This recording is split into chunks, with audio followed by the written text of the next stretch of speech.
Hello everybody and welcome to Snetterton. Now we're here for the Legends Championship and I can tell you it promises to be a lot of fun. It's going to be intense and so exciting. Now we're going to head over for the first race of the day. So I'm going to pass to your commentator Dave Goddard.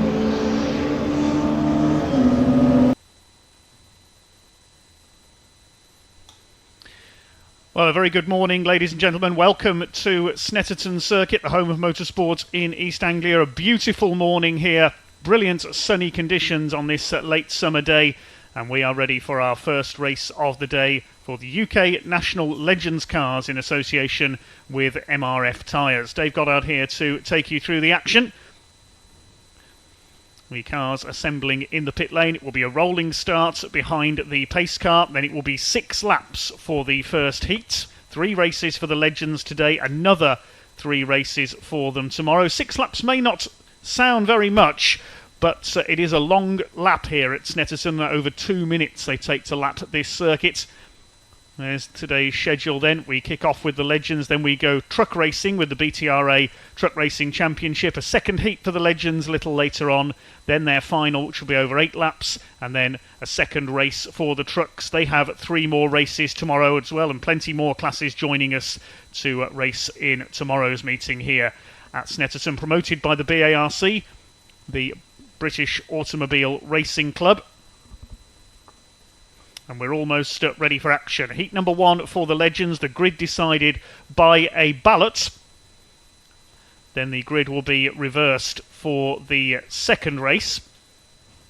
And the 2 results of the heats aggregate together determines the grid for the finals. But that's reversed as well. So the quicker drivers from the heats start at the back for the finals later on. Let's have a look at the grid then for heat number 1. First of all, we'll have a look at the championship table after the 4th round at Donington Park last month. And we have joint leaders in the King of Legends, the all-time record point scorer, number 4, John Mickle, and number 14, a relative newcomer, Daniel Clark, who's made the move up this year from the world of superkart racing. They both have 1,880 points. Third place behind them is the ever-consistent Will Gibson in number 57. I can tell you he's drawn second on the grid for this heat number 1. Fourth in the points is number 1, the reigning champion Miles Rudman from Birmingham. And completing the top 5, number 23, Connor Mills, the ex-single-seater racer.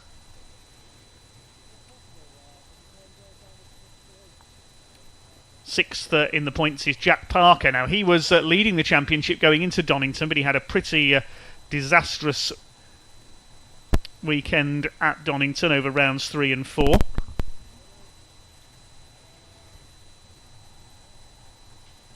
Let's have a look at the grid then for heat number 1. As we say, drawn out of the hats following the practice session earlier today. We'll have a look at the practice times in a moment. It's number 43, John T. Norman in the grey car, who will sit on pole position alongside the number 57 of Will Gibson. The second row will be number 18 from Scotland, Stephen McGill from Bowness, and alongside him number 32, James Hall Morton. He had a luckless weekend at Donington as well. His engine let go in the final race after a couple of spins. Third row, number 13, Jack Parker. Alongside him will be number 31, the former champion Robin Fountain, as the car's about to move away for their rolling start. I can't see James Hall Morton's car there, so I'll have to wait to see if he appears. Don't tell me he's had more problems in practice. Fourth row, treble 3 of Bill Reid, and number 1, Miles Rudman. The fifth row, number 40, Connor Hughes, and 66, Stephen Whiteleg. Row 6 is 23, Connor Mills, and number 68, Nick Bridgman. On the 7th row, 51, Paul Simmons, and 35, Neil Shenton. The 8th row, number 3, Mike Schlupp, and 14, Daniel Clark. The 9th row will be number 83, Cy Harroway. He's had a couple of wins up at Croft in the opening rounds of the year. And alongside him, number 4 of John Mickle. So the joint championship leaders towards the back there. On the 10th row, number 15, Elby Clark, the wife of Daniel, and number 99, driven by Gareth Sheridan. The penultimate row, 98, which is Matt Isherwood, and number 2, James Newbury. And the final row, 69, Gerard McCosh, and number 22, the very brightly coloured car of Chris Dewey, one of our newcomers to Legends this year. The cars, you can see, based on American-style hot rods, the coupe and sedan body shapes, but powered by Yamaha 1250cc superbike engines. They can bump draft each other down the straight. You'll see them pushing each other, the push-to-pass move. We see that in some forms of motorsport. It's a bit different in Legends. You can literally push your teammates or rivals along to try and make up the places. As the pack heads around the left-hander at Oggie's there on the new infield loop. We're on the long circuit here at Snetterton today, the Snetterton 300 circuit. Just heading along towards the left-hander at Agostini. It's the grey car of 43, Jonty Norman. Didn't have a lot of luck at Donington. He's only down in 18th in the championship at the moment on pole. We saw him land up in the gravel at Donington. Starting alongside Will Gibson, he could be a favourite here in the 57 car. The chrome liveried car of John Mickle, though, number 4, is the man to watch here, certainly. The all-time great of Legends cars racing has won more races, more titles than I can remember, certainly.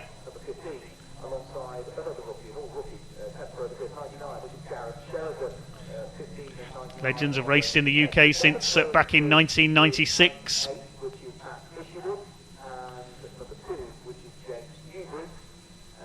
John Mickle looking for a record 6th championship this year. He's been world champion as well. There he is, the chrome-coloured number 4 car, starting alongside Cy Haraway, ex-short oval racer in 83. Just like John Mickle, still races on the short ovals occasionally in the Super Stocks formula. Pace starting to quicken as they head down the far side of the circuit then. Down the Bentley Straight, the long back straight here at Snetterton, up towards Brundall and Nelson. Of course, Norfolk, Nelson's county. They may be small, these cars, but they are very spectacular indeed. Watch for those quicker cars coming from the back. There's number 3, Mike Schlupp on the right of your picture. Teammate of John Mickle, starting just in front of his team leader here. Number 14, Daniel Clark in the white car there with the yellow numbers. Joint championship leader, took his first win in the championship at Donington Park last time out. A couple of the newcomers towards the back of the field. The number 2 there of James Newbury, very brightly coloured number 22 of Chris Dewey starts at the back. They form up then 2 by 2, ready for the power to be unleashed from these 1250cc Yamaha superbike engines. I'm really looking forward to this race in the sunshine here at Snetterton. Pace car brings them through the long right-hander at Corham, then into the left kink at Murray's. Here we go then, time to go racing here at Snetterton Race Circuit with the UK National Legends Cars Championship in association with MRF Tyres. Pace car about to pull into the pit lane.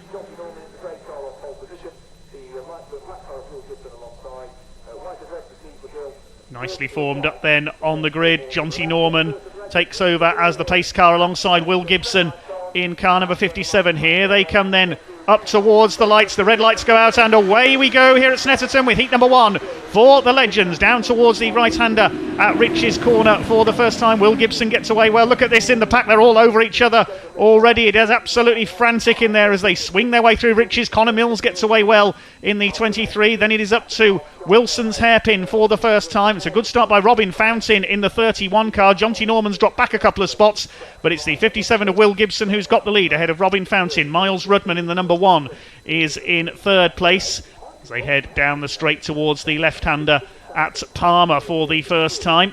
Will Gibson in car number 57, who's had a couple of wins this year already, leads the way. They lean on each other. Somebody onto the grass there. Off goes. Who's that? We'll pick up who that was in a moment. I think that might have been Paul Simmons in the 51, possibly. But it's Will Gibson who leads from 31. Robin Fountain, champion many years back.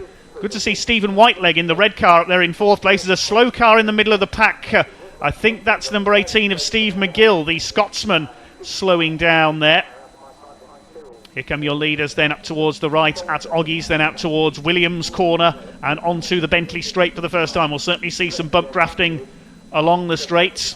Running wide there towards the back, I think it was Matty Sherwood in the 98 car. We'll pick up the race order at the end of the first lap. You can see the guest class cars, James Newbury and Gerard McCosh on the right of your picture. Here they come then down towards Brundle for the first time. Will Gibson has held his lead as they bump draft their way through. Robin Fountain right on his bumper there, trying to get the inside line away for the right-hander as they go towards the bomb hole. Robin Fountain in second place. Third place is the number 1 of Miles Rudman. Then we've got Stephen Whiteleg. Those 4 have broken away slightly from the rest of the pack here. Looks like it could be Connor Hughes up there in 5th place in the number 40. Robin Fountain is all over the back of our race leader Will Gibson, coming round to complete the opening lap then. Up and over the line this time. Jack Parker's in that second group as well. Pick up the race order as they go over the line. Then it's Gibson who leads from Fountain, Rudman, Whiteleg. Then it's Jack Parker. He's got ahead of Connor Hughes. Look at this, 3 of them line astern for the lead as they go into the fast right-hander at Riches. Robin Fountain's got a run on the inside. Can he get past Will Gibson on the run into Wilson's hairpin? He might get bump drafted here by Miles Rudman in the number 1, the former champion. Fountain's got the lead. Gibson's caught on the outside. He goes down to 3rd. Jack Parker's now got Connor Mills behind him. They've got past Connor Hughes in the number 40. There is the joint championship leader, number 14 of Dan Clark. He crossed the line quite a way down in 9th place. He and John Mickle trying to make their way through the field. They were 9th and 10th at the end of the first of 6 laps. Miles Rudman trying to make a move for the lead here, and Robin Fountain as they go up towards the left-hander at Agostini. Through goes Miles Rudman. And the number 1 takes over the lead, the former champion. Will Gibson trying to fight back in 3rd place in the 57 in this heat number 1 for the UK National Legends Cars Championship. Guest class further back, led by number 69 Gerard McCosh, as Gibson goes back through into 2nd place on the run into Oggies. Jack Parker's closed up as well, and Connor Mills in the 23. Somebody kicking up the dust there as they go out towards the back straights. There's 43, the poleman John T. Norman. He's dropped to 8th place. Here come the leaders down the Bentley Straight. Robin Fountain looking to make a move on Will Gibson to retake 2nd position behind Miles Rudman. Rudman to the inside, and he's bump drafted him past him. Look, there's what I was explaining earlier. Robin Fountain has pushed Will Gibson into the lead of the race. Rudman has gone down to 3rd, and this is allowing the next group to catch up because Stephen Whiteleg in the 66 is closing up as well, returning to Legends this year after a year out. Behind him, Jack Parker in number 13. It was unlucky 13 for him at Donington. Connor Mills trying to make a move on him there, kicking up the dust as they go through the bomb hole towards the right-hander at Corham. Then it is down towards Murray's, this left-hander, much tighter in the past. The track being reconfigured, of course, over the last few years. 2 groups of 3 here at the front of the field. Now, who's that up into 7th place? Is that John Mickle there in 7th place? Yes, it is, ahead of Connor Hughes, Cy Haraway and Daniel Clark rounds out the top 10 as they cross the line. Look at this from Connor Mills up the inside. Parker's already got through into 4th place ahead of Stephen Whiteleg. He goes down to 6 now. The number 23 of Mills, ex-single-seater man, has come through. Gibson versus Fountain for the lead. Fountain nearly clips the back of Will Gibson there, and that's going to allow Miles Rudman back up the inside. Just that momentary loss of momentum, and he's lost that 2nd place. But the charge of the cavalry from the back of the field, led by John Mickle in the number 7. In the number 4, I should say, in 7th place. There's Connor Hughes, number 40. Had to pull out of one race at Donington when he lost a wheel on the rolling start, hoping for no repeat of that today. So Daniel Clark is down in 10th, Mickle 7th. So John Mickle, I think that would mean, will take the lead of the championship, or it could be Will Gibson, because he's now back in the lead. We've got a yellow flag out at the left-hander at Hamilton's, so somebody is off there. It may well be Stephen McGill's stranded car. Of course, we lost him on the opening lap. Just looking at the timing, you can see there on the left, McGill hasn't completed a lap, so he must have stopped there. Out towards the Bentley Straights. Once again, there's Connor Hughes running wide onto the grass there. We nearly lost it there. That was close. Here come your leaders. Gibson versus Rudman. Jack Parker now having a go at Robin Fountain It is near impossible to keep up with the chopping and changing at the front of a Legends race. Gibson in the 57, Rudman in the number 1. Then it's the orange and white number 31 of Robin Fountain, Legends returnee this year, under fire from Jack Parker in the number 13 for third place. Coming up to complete 3 laps this time. We'll be at half distance in this Heat 1 for the Legends. They may be relatively short races, but very frantic indeed, as we said earlier. Robin Fountain's now down to 5th because Connor Mills has come through in the 23. Mills could be one to watch here. He's going to try and push his way past Jack Parker here down the straight as they come up to complete lap number 3. Still your leader is Will Gibson, but being bump drafted by Miles Rudman in the number 1. Robin Fountain at the inside. He's fighting with John Mickle in the number 4, who's now into the top 6. He's got past Stephen Whiteleg. Behind them, number 83, Simon Harraway, the ex-Formula 2 stock car racer, is on the brakes for Wilson's hairpin. Miles Rudman up the inside, takes the lead. Jack Parker following him through in the number 13. This is terrific for the lead of the race.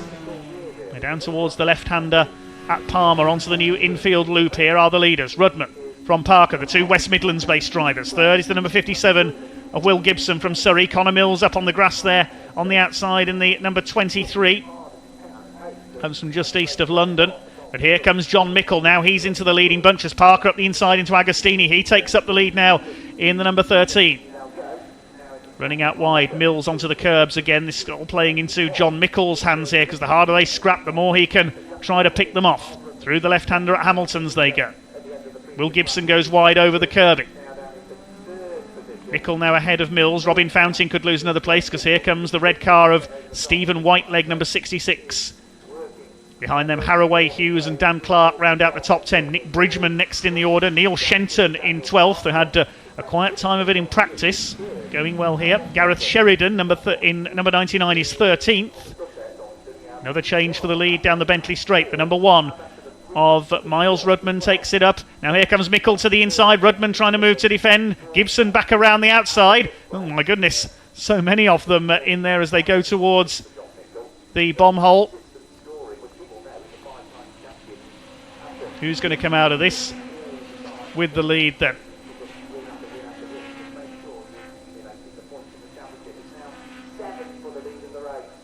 Here they come, it's Rudman who's got the lead as they head down towards Coram this time. Gibson second, Parker third. Mickle looking to make a move on the inside into Murray's, but he's not close enough to the third place man Jack Parker. 5th is Whiteleg, 6th Fountain. Mills has gone back to 7th. Next through it is Cy Harraway, or is it? Because we'll have a look as they go over the line here. We may have lost Cy Harraway in there, I think. Yes, he's dropping down the order, so we think we've lost the 83 car. Oh, and problems there. Will Gibson has spun going into Riches. Look out. He's tagged John Mickle. Mickle's gone. The championship leader spins around. Well, Will Gibson sent spinning there on the inside of Riches. I'm not quite sure what happened there. And he tagged John Mickle as he spun back onto the tarmac. So that's broken up the lead battle there. What on earth happened there? Will Gibson's got damage, so he's going to be out of the race. Look at the left front, the wheel's hanging off, I think. So we'll pick up the leaders in just a moment. That's allowed the number 40 of Connor Hughes to make up some places. Here are the leaders. The number 1 of Miles Rudman, the 13 of Jack Parker, but now it's Whiteleg in 3rd place. Mills 4th. Robin Fountain is 5th. 6th, it's Connor Hughes in the number 40. 7th is Dan Clark. So this is playing into the number 14's hands here.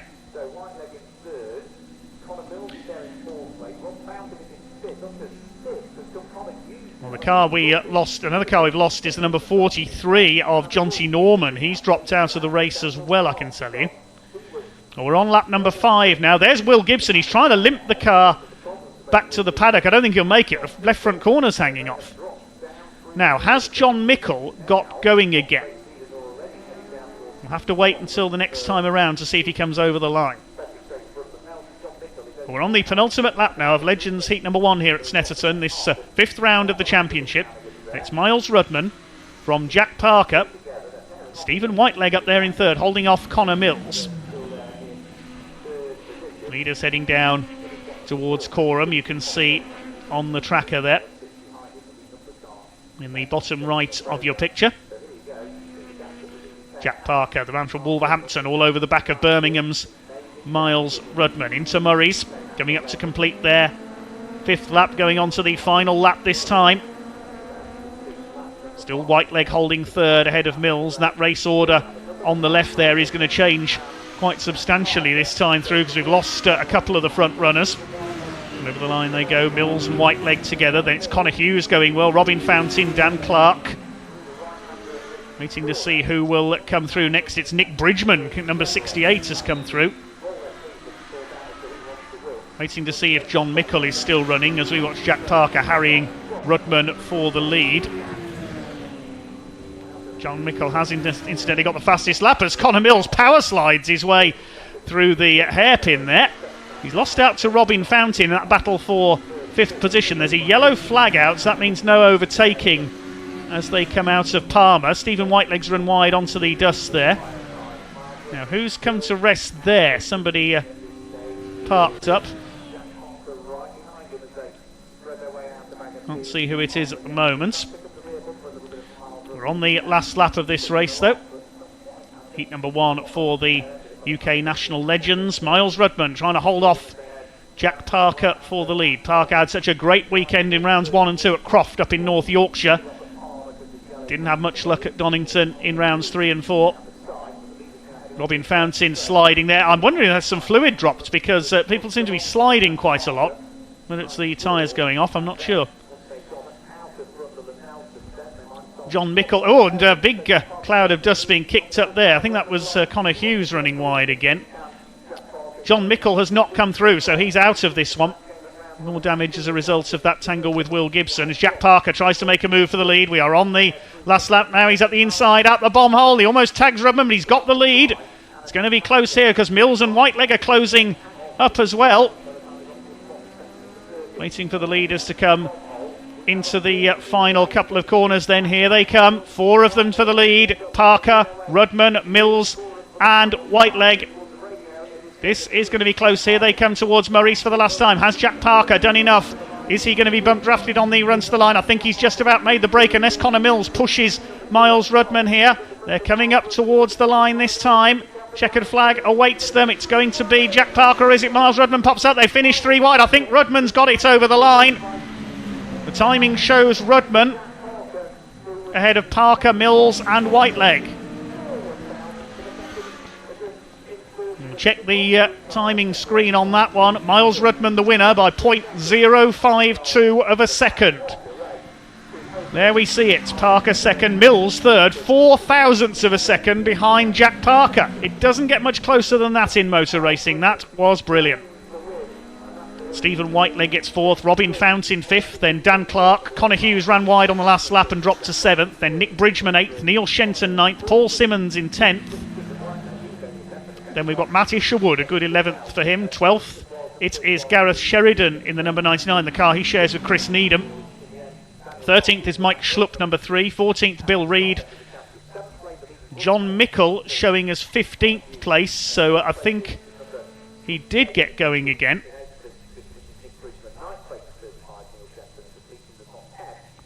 That's 15th in class, because 14th is the guest class winner. That is Gerard McCosh. Bill Reid 15th overall, Mickle 16th overall, and number 22 Chris Dewey took 17th. LB Clark in 18th place ahead of number 2 of James Newbury, and we lost Gibson, Haraway, Norman and McGill. Well, typically breathless action from the UK National Legends with MRF tyres. There's LB Clark crossing the line at the back. She had a moment somewhere on that final lap. That was quite superb, and well done to former champion Miles Rudman, the winner. The margin has now been adjusted, 0.047 of a second. It doesn't get much closer than that.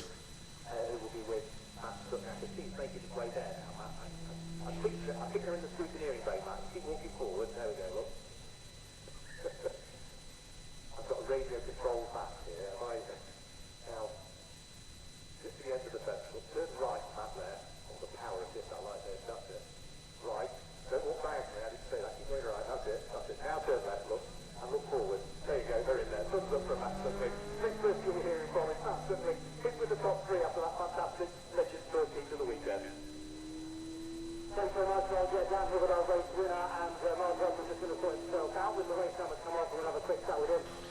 One car just coming into finish there, the number 2 of James Newbury. We saw him having problems on the final lap there, just in front of the leaders. He wasn't quite lapped, so he has now come in to take the finish. So 19 cars made it home. The main story of that race, that tangle between Will Gibson and John Mickle while they were in the leading group. Mickle ended up finishing 16th overall. Gibson out. Cy Haraway failed to finish as well. John T. Norman, the pole sitter, we lost, and Stephen McGill dropped out on the first lap with mechanical problems.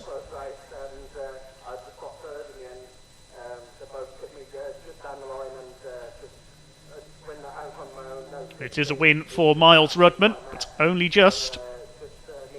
And even closer for second between Connor Mills, now showing us second ahead of Jack Parker by 0.05 of a second. It really does not get much closer than that. We saw them 3 wide across the line. What a terrific finish.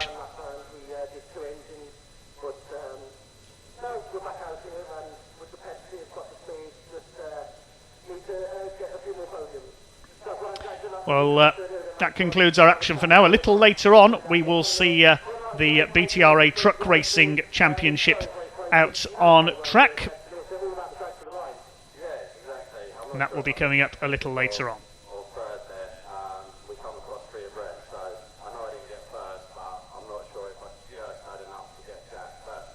I think we do have some interviews with Ian Waterhouse down in the paddock in just a moment as well.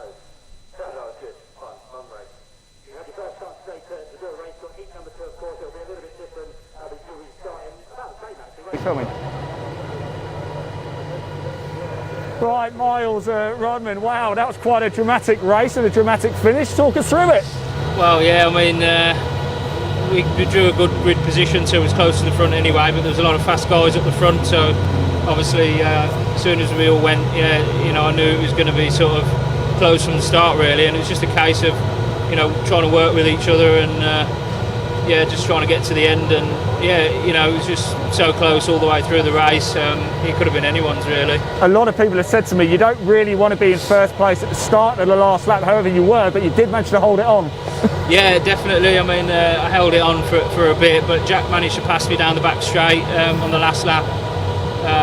And then I was in second and managed to draft him on the straight to start finish. Just pipped him, I think, so really close. Congratulations, well done. Plan for race 2? Yeah, just we just want to get some good results, get as many points as we can. I mean, a win would be great, but if we can get up there and accumulate some good points, that'll be good enough for us. Miles Rodman, well done, congratulations. Race 1 winner there. I just saw Jack actually. Jack, well, you were keeping us well entertained there. Congratulations, you almost had it in the end.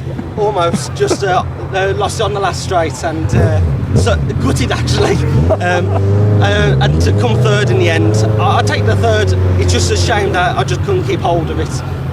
But these two got a better corner off me, and the slipstream, they just got into it, and that's it. They just absolutely blitzed me down that straight. I just couldn't defend against both of them. So what have you learned from race 1 that you're going to bring into race 2 now? Don't pass them on till the last straight. Good advice. But yeah, it's good fun. Enjoyed it. We got podium, and that's all I want. Just keep getting Fantastic. the podiums, just keep getting out there and get Jack, points. Congratulations, well done, and thanks for providing us wonderful entertainment there. There we go. There's Connor Mills just coming through as well. So fantastic stuff, Miles Rudman, your race winner. Jack Parker on the podium as well. Don't forget, we've got race 2 coming up a little bit later. I'm going to head back to your commentary team of Dave Goddard. Thank you.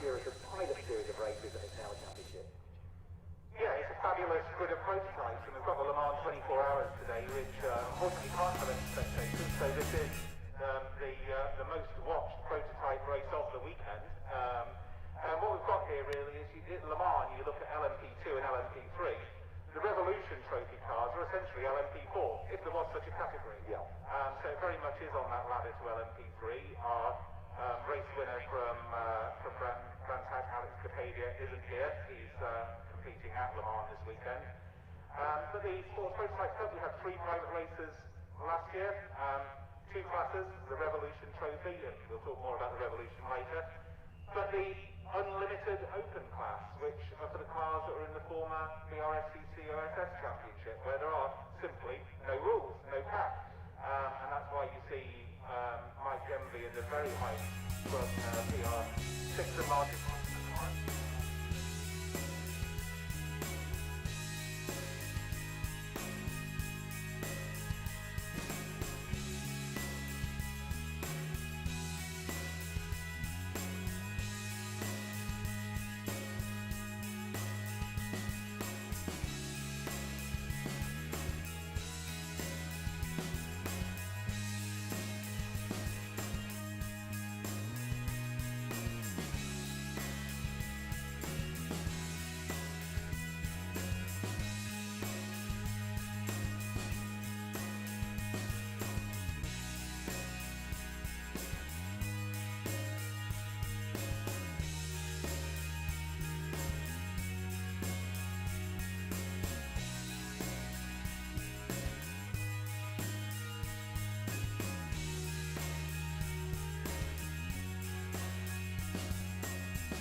Hello everybody and welcome back to the action here at a very sunny Snetterton. We've come down into the paddock to catch up ahead of the next action, the on-track action, and it's going to be these guys, the British Truck Racing Championship. Have a little look over here. Let's go see if we can have a quick chat to some of the guys, shall we? We've got Stuart Oliver over here. Stuart, can we have a swift word if we can, please?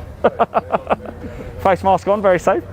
Stuart, qualifying, just talk us through it. How did it go for you? It went very surprised. Yesterday we were here doing some testing, and I was way off the pace. Way off, I had problems with the truck, and we put them right, and we still couldn't get it to go. Went out this morning with just a different view on things, and bang, sort of. Martin pipped us by 2/10, but I'm more than happy to be on the front row. And it was incredibly close, and congratulations to Martin as well, we must say. Must be. Look, the race, what's the plan going around Rich's, the first corner here? Well, from a team perspective, we've just got to get round the corner. That's what we don't want to do is take each other off. So we've got to do our best. Sort of either way, one of us we need to be line astern going into the hairpin. Yeah. Because that's the crucial bit. If we're hung out to dry, it's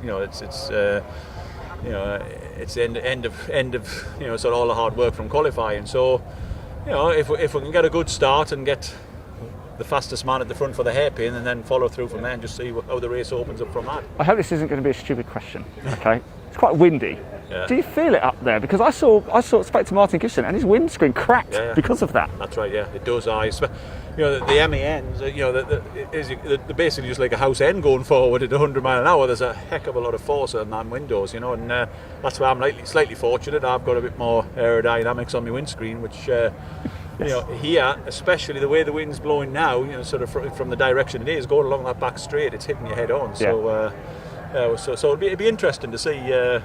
What happens. Well, it's going to be exciting. We are going to be watching. Thank you for not laughing at my question as well, Stuart Oliver. Best of luck for the race. Thank you. Enjoy it. Stuart Oliver there will be on the front row of the grid alongside Martin Gibson in Division 1. Let's just go round a little bit. I did see the Collet lorry round here as well.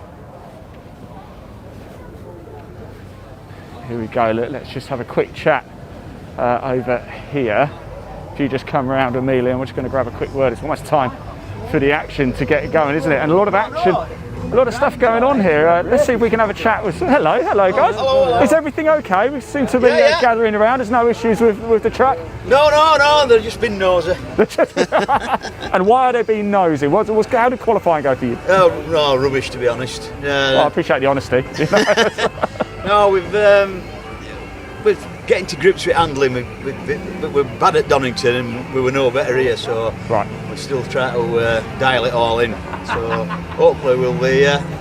What's the issue? Is it straight line speed? Is it cornering? No, it's braking. When I brake, back in keeps trying to overtake me. So that's not good. That's not good at all. In fact, twice it did on practice. So what's the expectation for the race? Is it just get it to the finish nice and safe? Well, at least pick 2 or 3 seconds a lap up and get myself in the mix. At the minute, I think I'm bang last, so I'll hopefully get forward. Yeah. That's the plan. Best of luck anyway. Thank you for chatting to us. There we go.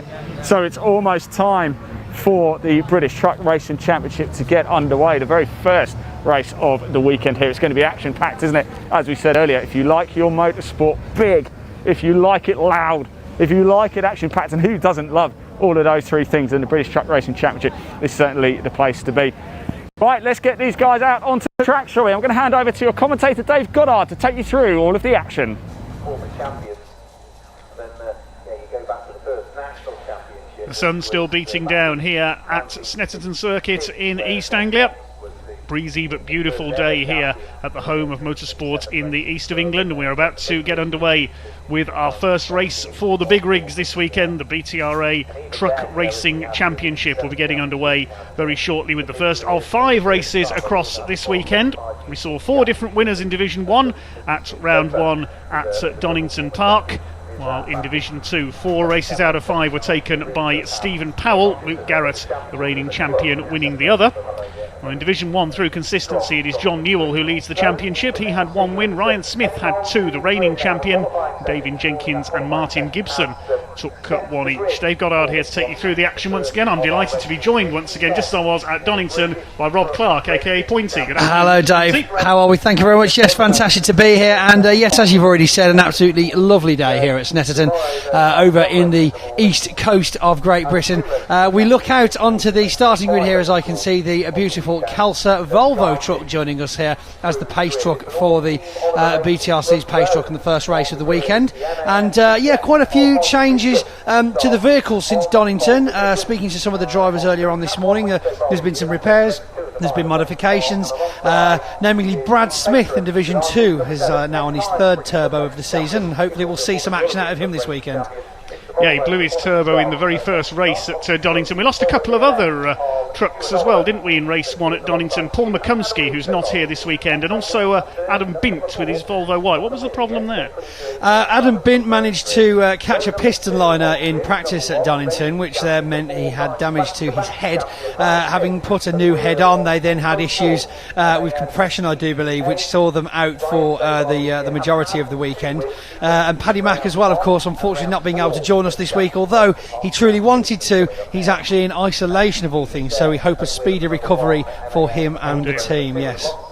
Well, let's look at the grid for race number 1 then. They're all in one big group, I can happily say, this weekend. The Division 2 is not starting separately further behind the Division 1 trucks. The more powerful, more modified Division 1s do go at the front though, and it's a first ever pole position for number 11 in his MAN. Martin Gibson, fresh from his first ever win at Donington. Alongside him is his team leader Stuart Oliver with the Volvo VNL number 7. The second row is the reigning champion number 1 Ryan Smith, and alongside him a welcome return for Ollie Janes in number 22 in something called a Bugera Freightliner Fat Fox. What on earth is one of them, other than the best name for a truck I've ever heard? It is an interesting name, yes. Other than a Freightliner, it's pretty much a Freightliner. Built by the Bugera team over in the FIA Championships. Ollie Janes actually drove with Bugera last year. He's brought his Bugera Freightliner back from Europe this year to have a go in the British. Yeah, they're based near Prague, I believe, the Bugera team. They've run the likes of Adam Lashko and David Vraseshki over the years, so it's one of their trucks that Ollie has bought. The third row, 69 Dave Jenkins, and number 18, the Division 1 points leader John Newell. The fourth row, 81 Mark Taylor, and number 89 Simon Reed. And the fifth row, 86 Tom O'Rourke, alongside 95 of Ricky Collins. Then we've got the Division 2 boys, headed up by 68 Craig Reed, brother of Simon. Alongside him, the championship leader in that division, number 3 Stephen Powell. Then number 16 Brad Smith, and 5 Adam Bint, we've already mentioned them. 42 Luke Garrett, quite a way down the grid, alongside the number 55 of Graham Powell. Good to see him out with his Renault this weekend. Then on row 9 it's 46 Bradley Smith and number 6 John Powell. Yes, to avoid confusion, there are 2 Brad Smiths, one's Brad, one's Bradley. And finally we've got number 10 Craig Evans. Number 81 Mark Taylor, mentioning him, he kept getting disqualified at Donington, unfortunately. What was the problem there? Yeah, 3 separate races disqualified for overspeed, I do believe. Chatting to him again this morning, we found out there was a problem with his speed limiter, so he's had a new electric box fitted to the truck, and in testing yesterday and again in qualification today, he seems to be performing a lot better. So fingers crossed the truck will match his abilities this weekend, and we see some well-deserved results for Mark Taylor. Yes, all these trucks, if you've not seen truck racing before, limited to 100 miles per hour electronically. That is correct. You don't want to be doing much more speed than that, because if you hit something in a race truck, the something tends to come off worse. Yes, and it's never usually the race truck, unless they hit each other, of course, in which case that can get very exciting very quickly. Yes, 6,000 Newton meters of torque at the rear axle, with more acceleration from 60 to 100 than a Porsche Cayenne. So huge amounts of power going through these wheels, and yeah, hence why we're seeing a rolling start to the race. If you're new to British truck racing, then this is what we're going to be doing for the rest of the weekend, a rolling start, which obviously saves the gearboxes slightly. But lots of excitement now with a new try, really, not having a split grid. A lot of the years before, split grids have been predominant in the 2 different divisions.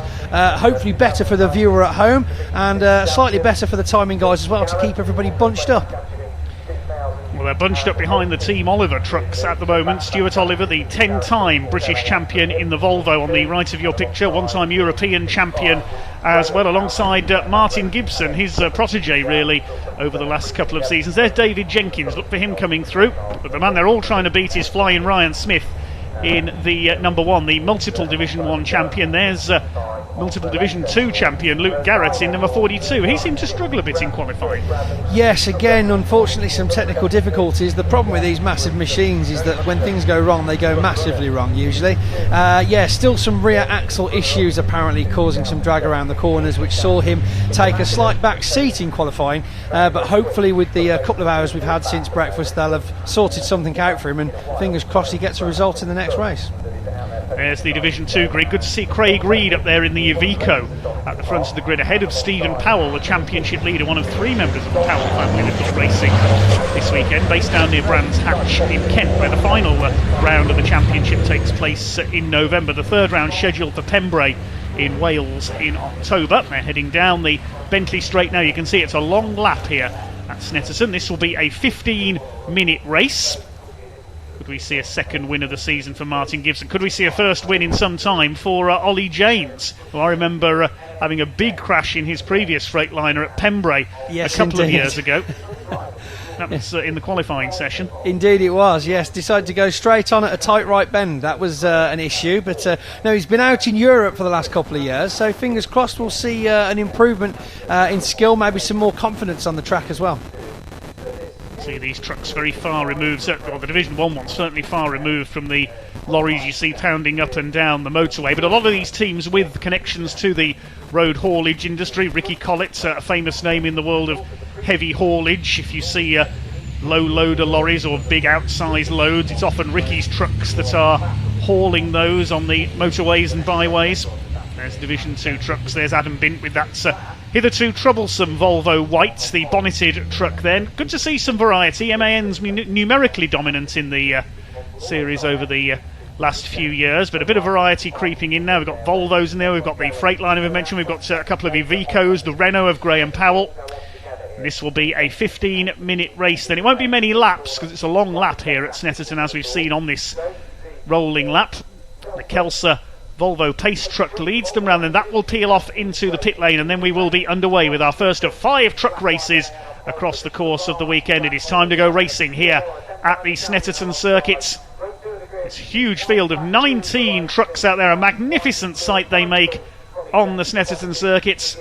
They start to form up 2 by 2 then. The power about to come on from these 12 and 13 litre diesel engines. The pace truck is in the pit lane. Martin Gibson and Stuart Oliver, the 2 Team Oliver racing trucks, lead them up towards the red lights. When they go out, the power will come on. Here we go. We are underway and racing here at Snetterton, and a great start by Stuart Oliver. Not so quick away for Ollie James in the number 22. He's going to be swallowed up. They're almost 4 wide down towards Rich's corner for the first time. Are they all going to make it round? There's a bit of a squeeze on there. John Newell, the championship leader, getting taken wide in the number 18, Graham and somebody Powell going off. That is Graham Powell, I think, in the Renault that spun, but it's Martin Gibson who leads into the hairpin for the first time. Graham Powell stuck at Rich's. Let's hope we're not going to see a red flag. Let's hope that truck is not damaged. Poor start by Ricky Collett, stuck on the outside there at Wilson's hairpin. Stephen Powell challenging him. You can see the 2 separate classes on the graphics there. Division 1 at top left, Division 2 at top right, as they file their way out through the left-hander at Palmer's up towards Agostini for the first time. There's the battle for the lead in Division 2 with Stephen Powell out in front, but it's Martin Gibson who has held his lead from pole position. Stuart Oliver second, and Ryan Smith, the multiple champion, in third. But apart from that spin for Graham Powell, a pretty clean start. Yes, not sure if we've got Graham Powell cleared off the track as yet, but still lots of action moving around as Martin Gibson starts to take a good lead on teammate Stuart Oliver. Ryan Smith looking like he's just going to take his time and wait for the opportunity, closely followed by, of course, Jenkins, which took his place away from Ollie James, and John Newell, Simon Reed and Tom O'Rourke taking his first trophy at Donington last week, still doing quite well up in the Division 1s at the moment. Yeah, Tom O'Rourke had a great run at Donington, was up in front of the final race of the weekend for quite a few laps. He's towards the back of Division 1 as we see the Division 2 leaders kicking up the dust there, coming out of Williams Corner onto the Bentley Straights. It's Gibson from Oliver. They're heading down towards Brundle and Nelson at the moment. Good battle going on for third place in Division 1. Brad Smith in the 16 and Adam Bint in the number 5 Volvo White Aerodyne. Here come your Division 1 leaders up down towards the bomb hole. There's David Jenkins. Ollie James, who briefly showed at the top of the timesheets in qualifying. He had a lap time disallowed for exceeding track limits, unfortunately. Looks like he just did a little bit of kicking up the dust there as well. Very, very tight track, though, for the size of the vehicles going round it here at Snetterton, and lots of very tight bends as well. So lots of skill involved in a racing atmosphere, certainly. To show that as well, Craig Reed right on the tail of Steve Powell at the moment. A lot of action in the Division 2 that we'll hopefully keep an eye on.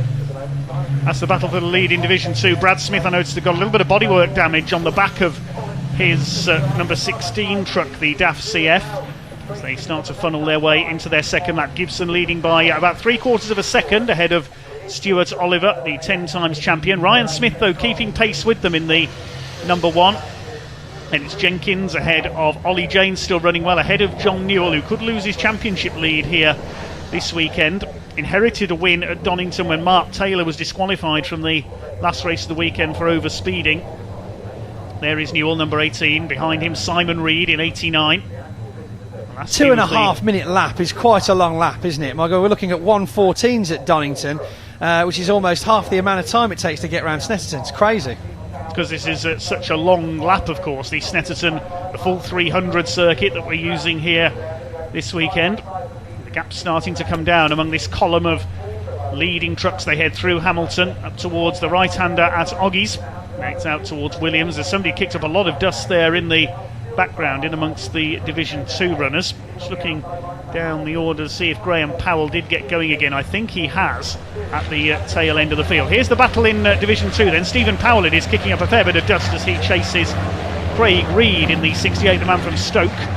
Third place is Adam Bint. He's running well. He's got ahead of Brad Smith for the third place there. Then we've got the rather subdued Luke Garrett in the 42. There go Division 1 down the Bentley Straight in towards Brundle under the bridge, then into the right flick of Nelson before heading down to the bomb hole. It is still Martin Gibson with the lead in the MAN, the Volvo of Stuart Oliver second, then Smith, Jenkins, James, John Newell running wide there. We're going to need some new windscreens this weekend, aren't we? I tell you what, if they carry on like this, we'll have to go out with some bags of gravel.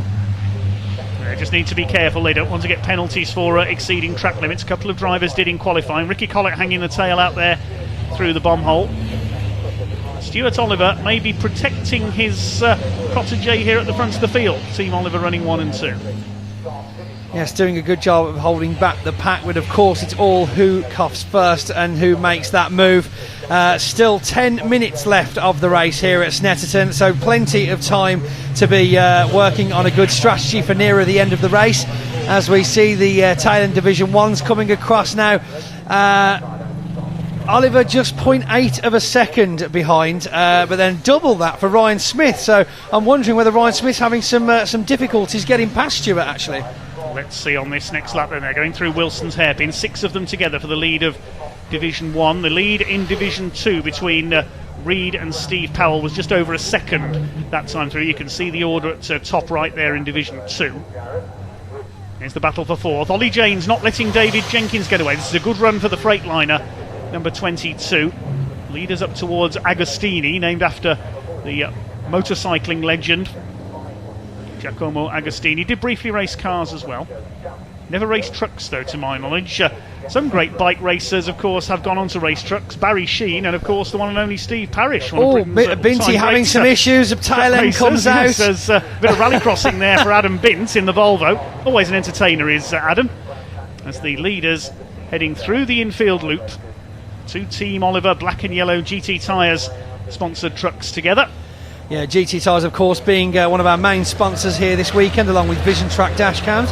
Massive thank you to both of them for supporting us, especially with the live stream. Ricky Collett slow off the infield loop there, running at the tail of Division 1. We see in the foreground there the Division 2 leaders, and that bit of damage still on the back of number 16 of Brad Smith, but he's just happy to be doing some laps here this weekend because he only managed 1 lap at his season over at Donington before his turbo blew. Here come the leaders down into Brundle and Nelson. Simon Reed dropping a bit of ground to the leading runners. There go the leaders. John Newell certainly a bit tail happy here in the number 18, kicking up the grass a little. Yes, they like to go wide round the bommel, don't they? Certainly a lot of gravel displacement there, and a definite gap forming between the two divisions now as well, as we notice a definite bunch of 3 stuck at the front of Div 1s. Yeah, they've broken away slightly from David Jenkins and Ollie Janes, now in 4th and 5th positions. We'll wait for the Division 2 leaders, see if we can see them in the background coming through the right-hander at Coram. Leaders up over the line. Martin Gibson continues to lead the way as we reach half distance in this 15-minute race for the BTRA Truck Racing Championship. Well, at least you didn't call him Tom O'Donnell like I did last time. Quite to the joy of Tom O'Rourke, actually. I did have to go and tell him after that race. He saw the funny side, it was fine. They're always taking things in good spirits, these truck racers. As the leaders head round Wilson's hairpin for what is the 4th time in this race. Division 2 the leader in Division 2, yes, the number 68. Number 68 of Craig Reed heads Division 2. Now, what's his lead over Stephen Powell that time through? He's increased it to nearly 2.5 seconds, so Craig Reed is pulling away here in the Iveco. There is Stephen Powell in 2nd place. It's Adam Bint still 3rd in Division 2 despite his off-track excursion earlier on. We've got a couple of trucks have pulled into the pits. One of them, unfortunately, is Brad Smith, number 16. So maybe he may have been called in because of that bit of damage to the rear. We did see a piece of fender round on Nelson, I do believe, as the trucks were coming round there. So whether or not that flew off eventually, they might want to just check whether it's dangerous or not. And do I see Graham? Did he say Graham Powell in the pits as well? Yeah, Graham Powell, who spun on the first corner, has pulled into the pits as well in the Renault Premium, unfortunately. A lot of good driving from Craig Reed, though, in Division 2, holding off Steve Powell, which is interesting. But again, really good to see Adam Bint in 3rd place for the Division 2s at the moment, which is quite... Luke Garrett. Division 2, yes, Luke Garrett is pulling off. He's got problems. Maybe that's a hangover from Donington. We've seen he's been struggling with that truck, and he's out of the race. Here come the leaders. Number 11, Martin Gibson with the MAN leads his team leader, Stuart Oliver, by just under a second. Ryan Smith looking to pounce, but he's now got his seemingly eternal rival David Jenkins on his tail. Then it's Ollie Janes in that impressive looking Bagheera Freightliner. John Newell just hanging on to the back of them, looking to perhaps protect his slight championship lead. Looking at the points going into this race, it is just 1 point the lead for Newell over Ryan Smith. David Jenkins a further 2 points back in 3rd, and only a point behind him is Martin Gibson in 4th place. So there's only 4 points covering the top 4. It's going to be race by race this weekend, then deciding who moves forward in the top 3. Now, as we see Division 1 coming back down the centre straight over the line, we've got quite a gap forming between Ollie Janes and John Newell. Quite impressive, actually, to see such a driving improvement from Ollie Janes since the last time I saw him race in the British. So, obviously, a lot of experience gained over there in the FIA. Yes, quite a few British drivers, and a bit of smoke there from Martin Gibson. He's in trouble. Yes, big lock up there. Does that suggest braking problems, perhaps? Quite possibly. We might be having water issues, cooling the brakes. If we're not getting good enough water-cooled brakes there, you will go straight on at bends, unfortunately. So managed to keep a 2nd position there, though, so not too bad. But Stuart Oliver now taking advantage of the gap, pulling nicely away as Ryan Smith once again stuck behind a GT team truck, looking for a gap through to the front. Yeah, Smith now looking at the... similar MAN of Martin Gibson. He does seem to be having a few issues there, though. And I think I saw Simon Reed go straight on at the hairpin as well. He locked up as well, so maybe the brake's starting to overheat a little. Still just over 4 minutes of this race to go. Here is Craig Reed, the second of the brothers leading Division 2, and his margin now over Stephen Powell at the line last time through was nearly 3 seconds, so he's pulling away from the man who won 4 out of 5 at Donington and leads the championship by 5 points ahead of the now retired Luke Garrett, unfortunately. I've noticed Adam Bint has dropped down the timing screen as well that time through, so maybe he's got a problem as well. We'll try and see what's happened to the Volvo. It's going to be a busy afternoon for a few teams here in the Snetterton paddock by the looks of it, but with a good 3 hours ahead of us until the next or last race of the day, there should be plenty of time to put things right. Here come the leaders into Brundle Corner, named after Martin Brundle of Formula 1 racing and broadcasting fame, of course. Through the right-hander at Nelson, and Stuart Oliver beginning to pull away now from Martin Gibson. There's just over 3 minutes left on the clock again. John Newell runs wide there, has to hang the tail out as he rejoins in his MAN, returned to racing a couple of years ago after a long absence. Here come the leaders into the long right-hander at Corham, then down to the tight left at Murray's. Stuart Oliver, the 10 times champion, plus a European title, leads the way. Fourth place David Jenkins going well, he's clear of Ollie James now, then it's Newell, then Simon Reed in 7th.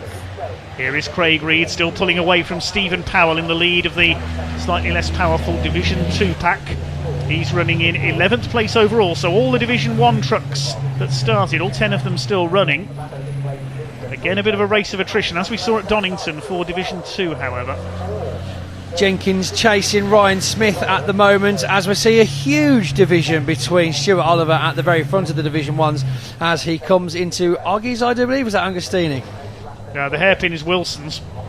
Oh, right, is that Wilson? Named after Justin Wilson, the late great IndyCar racer. You truly have a fantastic knowledge of racing history, don't you, Dave? All these new corner names at Snetterton. Again, we see a problem there for Martin Gibson. He's really struggling on the brakes with that MAN. He could lose second here to Ryan Smith, I think, coming into Agostini. But Ryan's got to be careful because David Jenkins is behind him. The headlights on the Bagheera Freightliner of Ollie James there in 5th place. But he's dropped back now from that battle for 3rd and 4th. We're seeing a lot of dust getting kicked up from the track. Do we think there might be a bit too much on the track, perhaps, which is causing a lot of issues with some more of the vehicles than we'd have anticipated? It may be so, yes. It may be the track may need a little bit of sweeping after this race when we get the next race on, which is for the Legends. Out in front it is still Stuart Oliver, though, with about 1.5 minutes to go. So will we see a checkered flag this time? No, I think we'll get one more lap out of this. It's Oliver, Gibson, Smith, Jenkins, James and Newell. Still those 6 at the front of the field. See 2 trucks in the pit lane. That's Brad Smith and Graham Powell.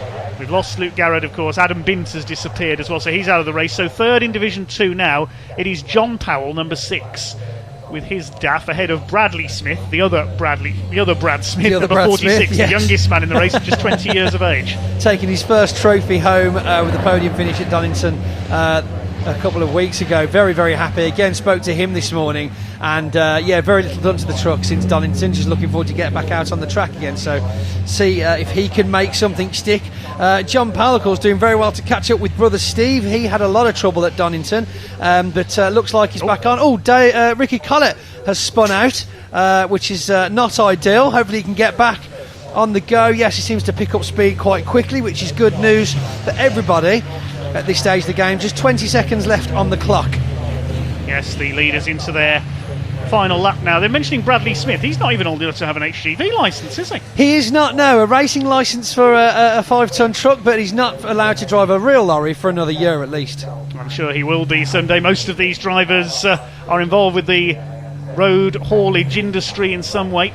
As here comes the Digraph Transport and Hiab Cranes truck of number 69, David Jenkins there. Now let's see what happens to Martin Gibson this time through. He was struggling to get the truck stopped for Palmer's last time through. He's okay this time.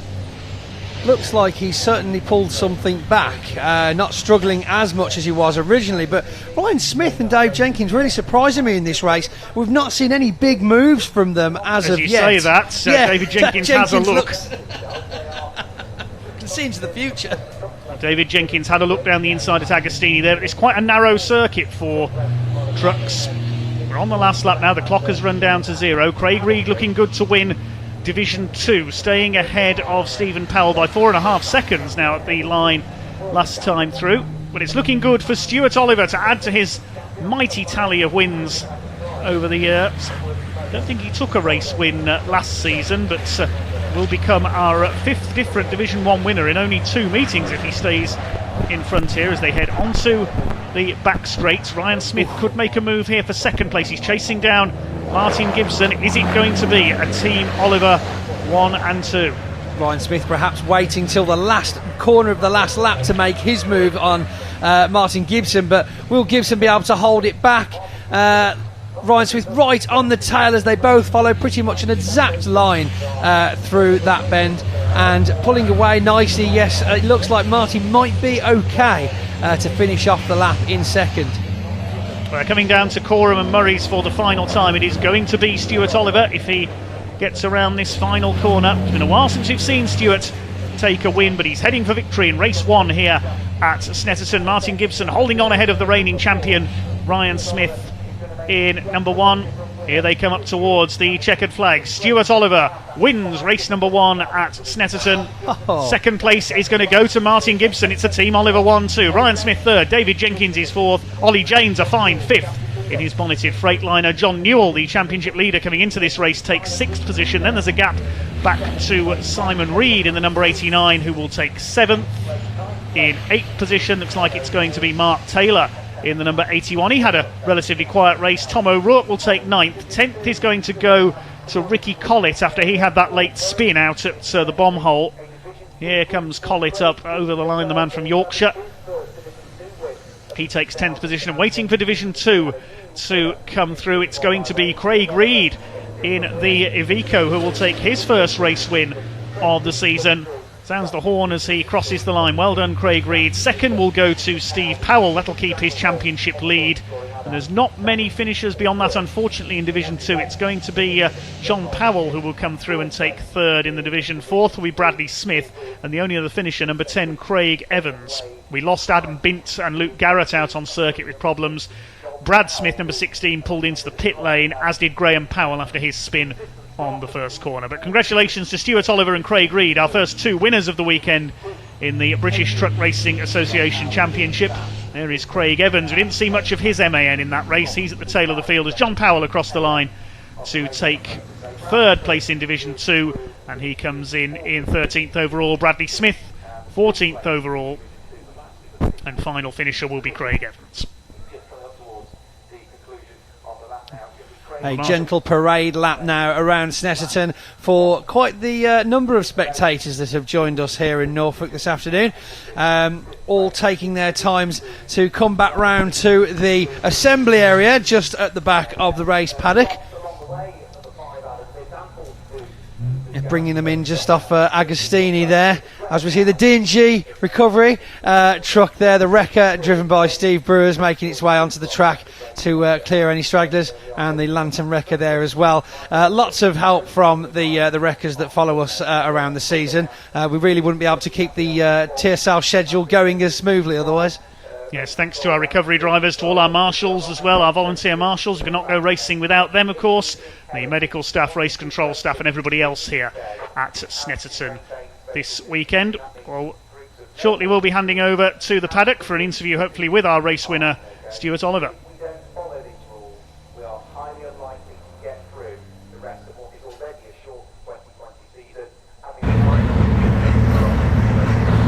Right, hello everybody, welcome down to the scrutineering area. What a fantastic race that was. And here is your race winner, Stuart Oliver.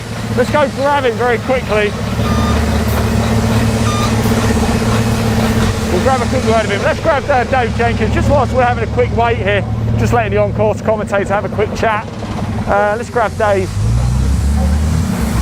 Dave, you alright? How'd it go out there?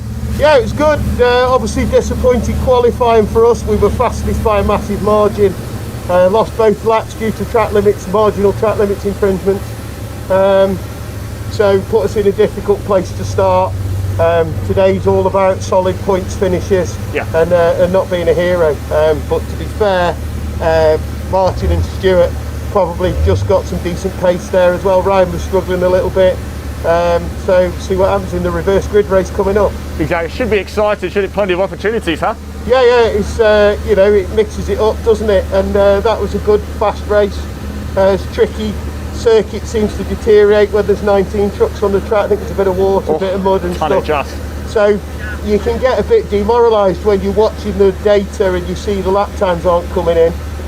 But then when you realise that you're only half a second behind the leader, you think, oh well, we must be doing something all right. So absolutely, a good solid first start for us. Not what we had in mind, but still decent. That's what I've heard. Nice one, Dave. Plenty of opportunity this weekend. Cheers, Dave Jenkins. Let's go grab a quick word with Stuart Oliver as soon as he's finished chatting to the main guy over there. Let's grab Martin's got a Martin. Sorry, Martin, just quickly, great battle there. Unfortunately, Stuart just pipped you there. Talk us about the move. Well, it wasn't a move, it was just a big mistake by me. Right. I outbraked myself on the hairpin. I was looking to stay on the track and looking to get back in the pack as well. So, yeah, Stuart was pushing, he was gaining on me anyway, so it would have turned into a fight. He's an experienced racer, isn't he, at this level, is Stuart, but you'll have learned a lot. Another podium, you get quite the trophy haul here. Exactly, so a good race overall and great to have the team on the front. Fantastic, congratulations again, well done. Right, Stuart Oliver, let's go, Graham. There he is, he's behind me. Stuart, well done, by the way. I just spoke to you before that race, so I have put some of that wind down to me.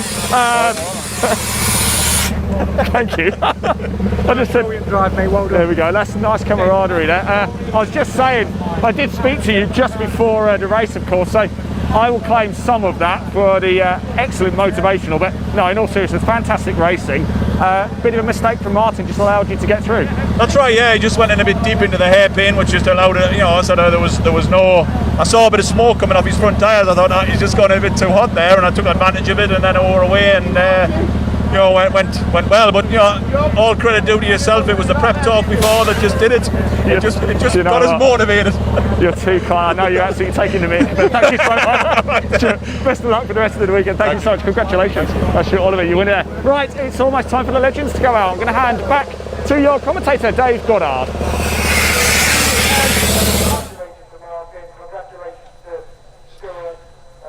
Great stuff there from the trucks in their first race of the weekend. We go from big rigs to pocket rockets next up, because the UK National Legends Cars Championship with MRF tyres will be out on track very shortly. Just a couple of trucks, those of Luke Garrett and Adam Bint, to be recovered from the circuit. We'll give you the grid in the meantime for the Legends. Now this is a reverse grid of race number 1 from earlier on. As we mentioned, race 1, the grid is drawn out of a hat, and with the exception of the guest class and the rookie drivers, the grid is reversed for race 2. And on pole position, it is the reigning champion, number 4, John Mickle, the 5 times Legends champion, was taken out in a tangle with Will Gibson in race 1 and finished down the order, so he's on pole in the number 4. Alongside him is his teammate, number 3, Mike Schlutt, the Sussex-based businessman. Second row, number 14, Daniel Clark, was the joint championship leader with Mickle coming into this weekend, and alongside him, number 51 of Paul Simmons. Third row, number 35, Neil Shenton, and alongside him, 23, Connor Mills, who was just tipped on the line for the win in race number 1. Fourth row, number 68, Nick Bridgman, and alongside him, 40, Connor Hughes. His father Paul was one of the first champions in Legends in the UK back in the 90s. On the fifth row, 66 of Stephen Whiteleg. He had a good run in race 1, and 333 Bill Reed alongside him. The sixth row, race 1 winner, number 1, Miles Rudman alongside 13, Jack Parker. It was a photo finish along with Connor Mills, of course, in the first race. If you missed it, it was an absolute cracker, the first race for the Legends earlier on.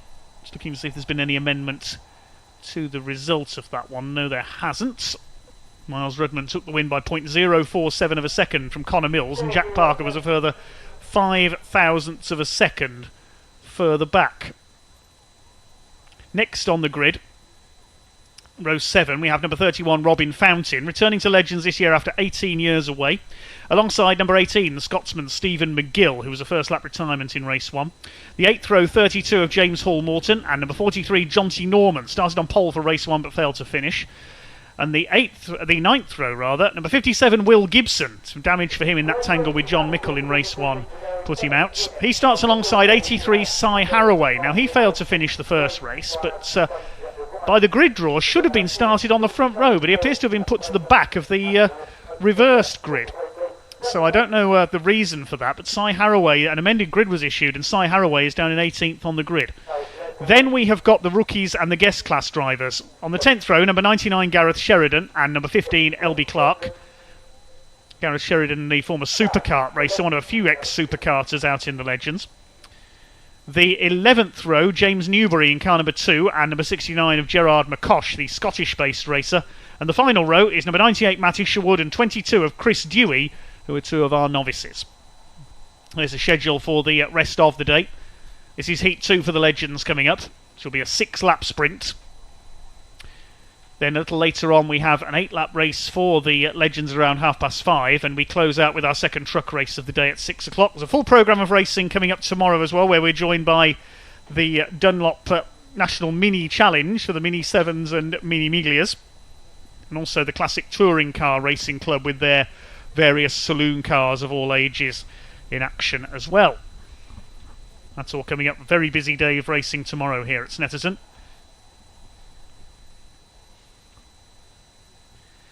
So John Mickle with the joint lead of the championship coming into this weekend, but Miles Rudman will have closed up with that win in Heat 1. We haven't got a rolling points chart, unfortunately.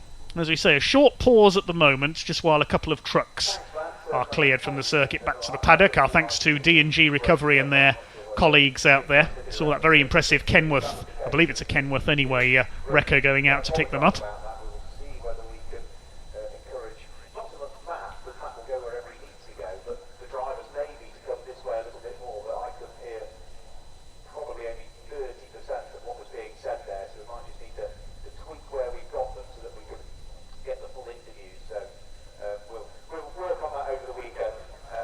Well, there we see the recovery in progress of Adam Bint's truck, hooked up by the rear. Adam Bint from Oxfordshire, sponsored by another recovery company which owns an even bigger American truck than that. I've seen a few truck shows over the years. The incident unit with one of the circuit managers down there just supervising. And then that big Kenworth will tow the truck back to the paddock. Hopefully we'll see Adam out later on. He does have a few mechanical problems on a regular basis, sadly, with that Volvo. You can see there some damage to the right front corner, so whether he's had a spin and hit the barrier, I'm not sure. But once Adam Bint's truck is back in the paddock, we see the pace truck manoeuvring there. We should get the Legends underway. Now, you might think that 6 laps is not a very long race for the Legends.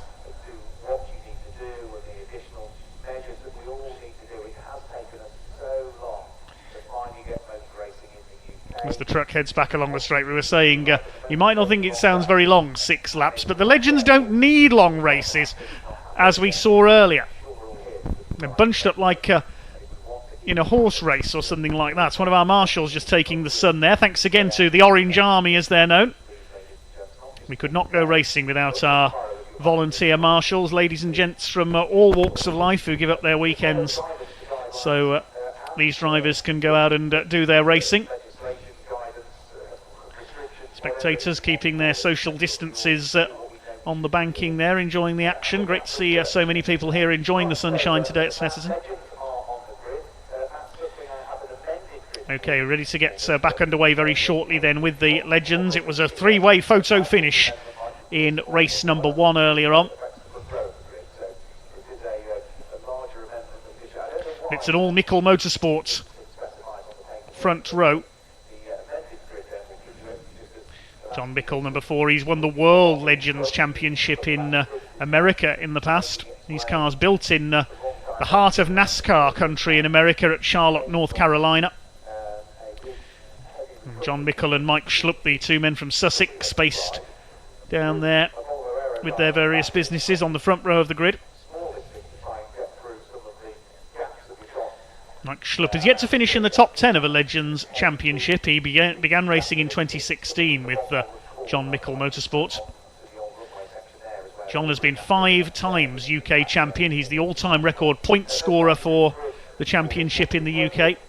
He's won the European Championship as well. This formula quite popular in France and Belgium. Hello everybody too, and welcome back to the action here at...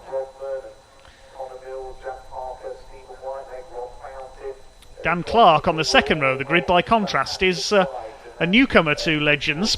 He raced briefly a few years ago, back in the mid-2000s. He's a multiple superkart champion, and his wife Elby Clark is out there as well. She's further back on the grid as a rookie. Dan has his first ever Legends win at Donington Park in round 3, won one of the heats. Alongside Dan Clark on the grid, we have number 51, which is Paul Simmons. doesn't always have the luck that he deserves, the man from Surrey.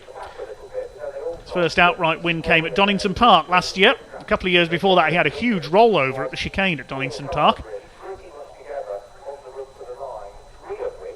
I know that very well because I was almost hit by flying gravel as a result of that incident for Paul Simmons. I was stood at the chicane that day. He's in a Mickle Motorsport car as well. So those leading Mickle Motorsport cars all up at the front in this one. The third row, we have got number 35, Neil Shenton, the man from Cheshire. Runs a marquee hire company. He's raced Formula One stock cars before joining Legends.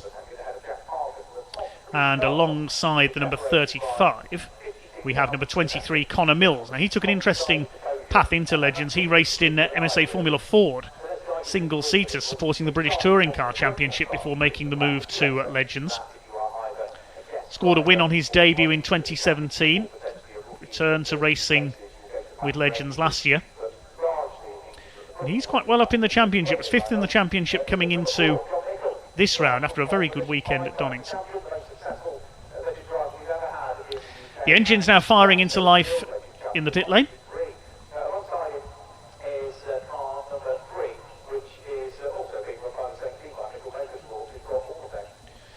Get ready to hear the yowl of these 1250cc Yamaha Superbike engines once again. Fourth row is Nick Bridgman and Connor Hughes. The blue car there you can see of Nick Bridgman, number 68. Teammate of Stephen Whiteleg in the Bridgman Motorsport cars. Began his career in 2017. And Connor Hughes, mentioned the son of Paul Hughes, the former champion. It's his debut this season, running the same number as his dad. It caused some amusement at Donington when, as the field was about to accelerate towards the green flag on the rolling lap for one race, a front wheel came rolling off his car. Fifth row, Steve Whiteleg, number 66, and treble 3, Bill Reed. Whiteleg could be in with a chance here, but I reckon the contenders for victory are going to be those 3 Mickle Motorsport cars at the front. Paul Simmons, John Mickle himself, and of course Mike Schlupp. But Dan Clark will want to fight on, try and keep his fight for his maiden championship alive. And don't forget, the final race later on is based on the results of the 2 heats, but with everything reversed again, so the higher scorers from the heats start at the back. Well, thanks for your patience there during that slight delay while the trucks were being recovered. And now we go on to something altogether smaller.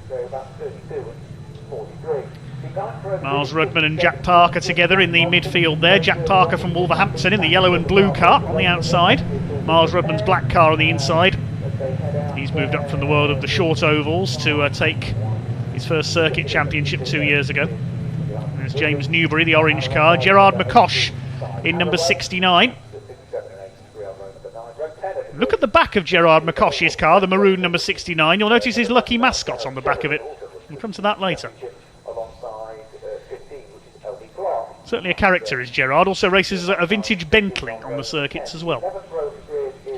But up at the front it is John Mickle looking to make up for the disappointment of Heat 1 when he got taken out by a spinning Will Gibson and only finished 16th. John did get the fastest lap of the race though. He's in the chrome car there with the orange and black sign writing. Similarly coloured car, more a camo design for Mike Schlupp on the second grid position.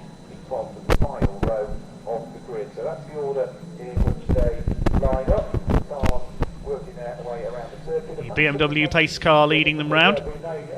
This long lap here at Snetterton.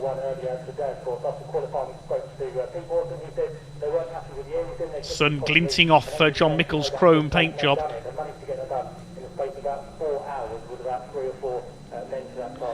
See our newcomers at the back. There's number 32, James Hall Morton. He's not had a lot of luck this season so far. He's quite a way back on this grid. Right at the back, the brightest coloured car on the grid, the Dayglow liveried car of Chris Dewey, making his debut this weekend in car number 22. So he starts at the back. The man from Wisbech, so fairly local to Snetterton Circuit. And the other newcomer this weekend, James Newbury from Sussex in car number 2. He starts also from the back row. Quite a few ex-supercarters in there. We mentioned the Clark family. 98 is Matt Isherwood. Also the number 99, driven by Gareth Sheridan. He'll hand over to his former supercarts rival Chris Needham tomorrow, sharing the car.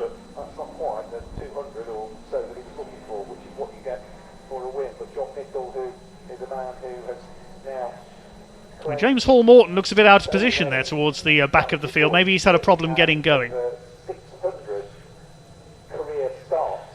I didn't see Cy Haraway out there, number 83. He had problems, of course, failed to finish Heat 1. That's still a lot of racing that's been done by him over the years, John Nicol. He'll be hoping that he might be able to maybe add to that tally. 5 times the national champion.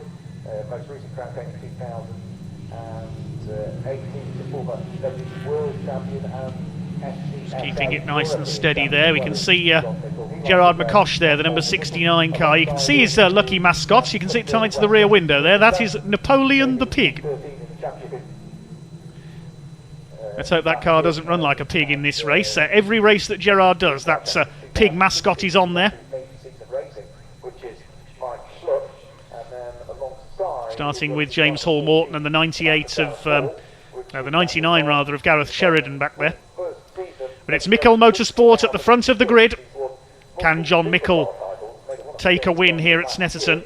Another 3 races, of course, coming up tomorrow for the Legends. The same format once again. But get ready to feel the noise. Any moment now. This is heat number 2 here at round 5 of the season for the UK National Legends cars with MRF tyres.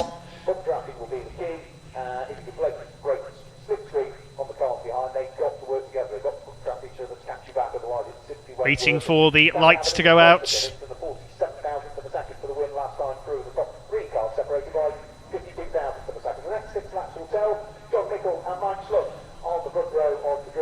The revs start to rise.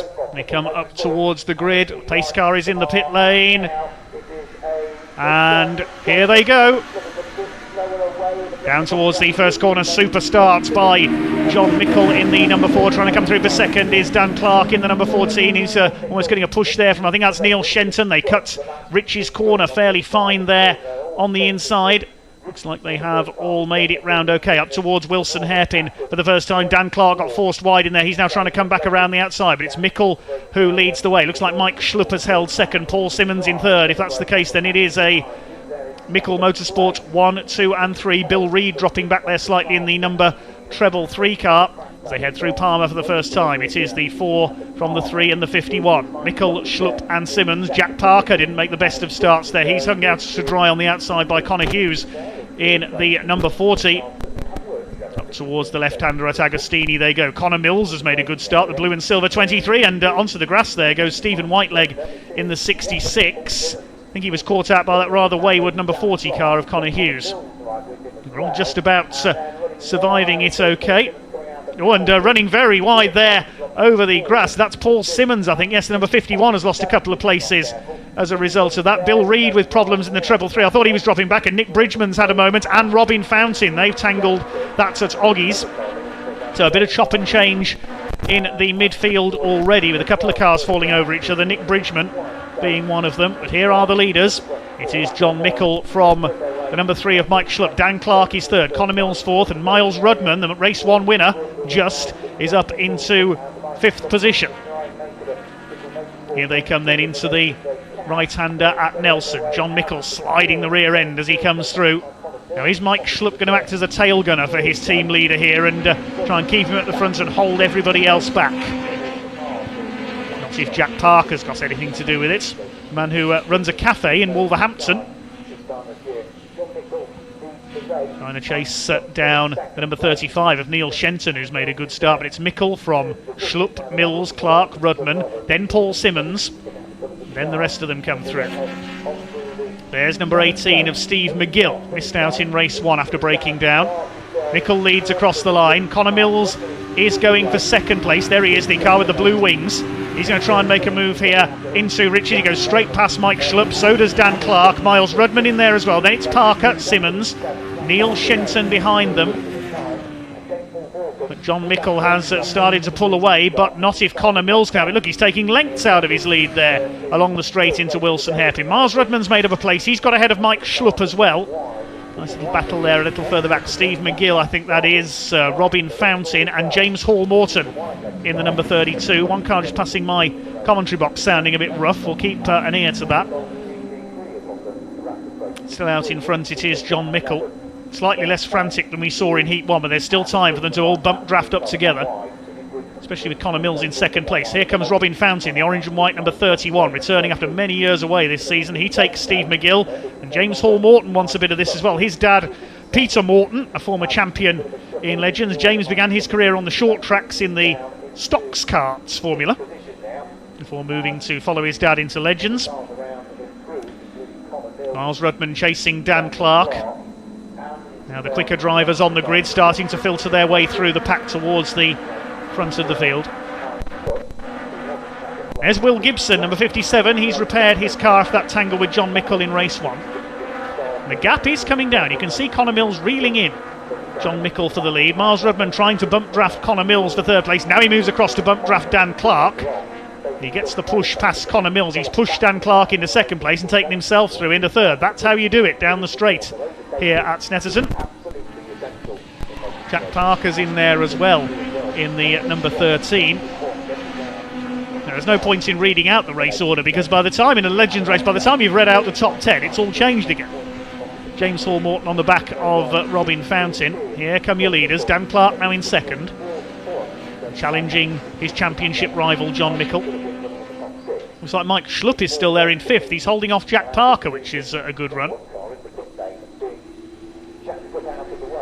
A few of the runners from further down the order. There's Nick Bridgman, the blue car, recovering from his earlier spin. Leaders down towards Rich's corner. Dan Clark trying to make a move for the lead. Now look at this on the run up into Wilson's. He's never going to bump draft John Mickle through there.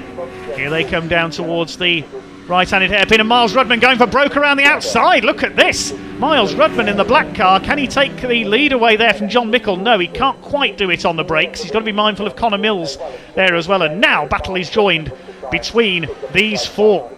Starting to pull away slightly, or are they? No, because it's Jack Parker now up into fifth. He's got ahead of Mike Schlupp, and he's starting to hunt down this leading group. Connor Mills trying to bump draft with Miles Rudman there, working together to get past Dan Clark. Here they come up the inside into Agostini. Rudman will go second, and surely Mills in the 23 car is going to go through into third place. Mike Schlupp hanging on in sixth. There's one of our newcomers towards the back. That is Chris Dewey, making his debut this weekend, the man from Wisbech. Behind him, Gerard McCosh.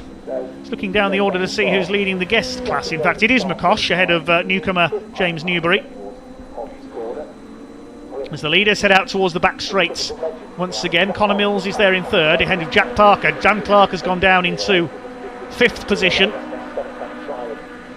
The leaders will now head on to the Bentley straight, and opportunities for more bump drafting. Now, who's going to latch onto who? They're dodging about all over the place down the straight there. Jack Parker's got a run on the inside perhaps. He's being pushed by Dan Clark. Connor Mills is going to be the man who loses out here. He's going to go down to fifth because it's Mickle from Rudman, the last two champions in Legends. Third is Jack Parker, who's never quite managed to win the title. He's always been the nearly man. Dan Clark in fourth, the new upstart in the formula, number 14. Connor Mills down to fifth, but Mike Schlupp doing well here. That number 3, the grey car, hanging on to the group of leaders. Will Gibson, I think, is up into 7th place quite possibly in the 57. He's running well after those repairs from race 1. It's a train of 6 cars now for the lead as they come up to complete lap number 3. Jack Parker incidentally did the fastest lap last time around as they charge their way up towards Rich's corner. Once again, 3 laps completed. New fastest lap again by Jack Parker. That time through, he's making a lunge down the inside. No, you don't, says Miles Rudman. We saw how fiercely those two battled in race 1 as well. Rudman to the inside, to the outside goes Parker. Look at this, they could be 3-4 wide for the lead into Wilson Hairpin. That's never going to work for Jack Parker. How is John Mickle holding this group off? Showing why he is the undisputed king of Legends racing in the UK. John Mickle continues to lead. He's even raced in a lower division of NASCAR on a couple of occasions in the US as well, while over there contesting the Legends World Finals. Jack Parker now through into second place. Rudman being bump drafted by Mills. Rudman now moves to the inside, trying to take that second place back. On their tails is Dan Clark. Then it's Mike Schlupp. Will Gibson is up to 7th. He's got ahead of Paul Simmons. Neil Shenton is 9th. And Robin Fountain rounds out the top 10 in number 31. Still unable to shake off James Hall Morton. A couple of our runners towards the back of the field. That's our other newcomer, James Newbury, in the number 2 car, the man from Sussex. He's got behind him there, I think that's Cy Harraway in the 83. Now, I didn't think Cy Harraway had taken the start. Perhaps he joined the race one lap in. One retirement so far, LB Clark, number 15. She's pulled into the pits. As here come the leaders down the Bentley Straight for the 4th time of 6. I said at the start of this race, legends don't need many laps for a good race, and this is a blooming good race. Somebody going off there in the background onto the grass. Not sure who that was. It was a black car, might well have been Connor Hughes. But anyway, the leaders head into Brundle and Nelson. John Mickle has lost the lead while that was going on. He got out-drafted down the straight, so Mickle in fact is down to 4th place because it's the number 13 of Jack Parker that has taken up the lead, looking to recapture his good form from Croft at the start of the season. Going round towards Coram. There's Cy Harraway, so he is in the race. Parker from Rudman and Mills now. You can see the tyre smoke. Is that tyre smoke or is that a bit of oil smoke from Jack Parker's car? I do know that one of these cars, talking of oil, at least one is burning Castrol R oil. I could smell it during practice this morning. That gorgeous smell. If ever you've been to a speedway meeting, you'll know what I'm on about. Here come the leaders and Mills pushes Rudman into the lead. Now that's bump drafting down the straight there. He pushes Rudman, latched onto his bumper and has pushed the number 1 car, the Pro 24 race shop car of Miles Rudman, into the lead. Jack Parker will try to fight back. Mills now goes to the outside. He's helped Miles Rudman into the lead. Now he's going to try and pinch the lead off him. Battle is on for 4th. Dan Clark ahead of John Mickle, the 2 rivals for the championship. Rudman will want to be in there as well. And Miles Rudman ahead of Jack Parker now. Parker back into 2nd place coming out of the hairpin. Tricky to keep up with this, there's so much going on. Jack Parker gets a wheel onto the grass. They could be 3 wide into Agostini. Look at this, look at Mills up the inside in the 23 into Agostini for the penultimate time. Can he take the lead? Yes, he's done it. Superb from Connor Mills, but he's drifting a bit wide on the exit. Miles Rudman cuts back in the number 1. There's a battle further back. John T. Norman ahead of Stephen Whiteleg and Nick Bridgman there further down the order in this one. Slow car at the back, James Newbury, one of our newcomers. We're concentrating on the leaders. Jack Parker under fire there for 3rd place from John Mickle, who's got back ahead of Dan Clark. And Mike Schlupp still hanging on behind them as well. He's got a grandstand view of this superb battle. Down the Bentley Straight they come. Now, who's going to get a push this time? It's going to be Jack Parker, pushed by John Mickle. Look at them on the inside there as they head down towards the bridge. Here's John. Push Jack Parker into the lead. They're leaning on Miles Rudman, and Parker's done it. Oh, superb. Down to 2nd goes Rudman. Now, Mickle's caught on the outside. He's going to run wide over the curb. Connor Mills is there on the inside. Dan Clark wants a piece of this as well. This is absolutely frantic. It's more like go-kart racing than car racing here at Snetterton, the way they're jockeying for position. Jack Parker's actually got a bit of a break there in the number 13, a few car lengths, but they'll have to bump draft down the 2 long straights. That's the key part of this circuit. You can see Parker really throwing his car around there through Murray's.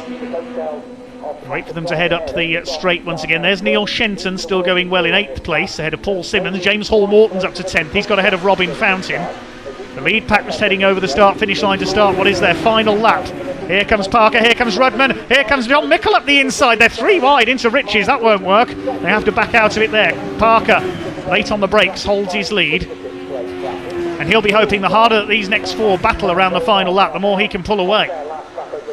John Mickle holds that 2nd place. Rudman again on the outside, he always does there, tries to go round the outside, but he's left himself open to an attack from Dan Clark here in number 14. No chance to draw breath here as they come through towards Palmer's for the last time. Parker, Mickle, Mills, Rudman and Clark as quickly as that. Mike Schlupp behind them. John Mickle pulls out to have a look. He's going to go to the inside of Agostini. He goes through before the corner. That was a great move by the King of Legends, John Mickle.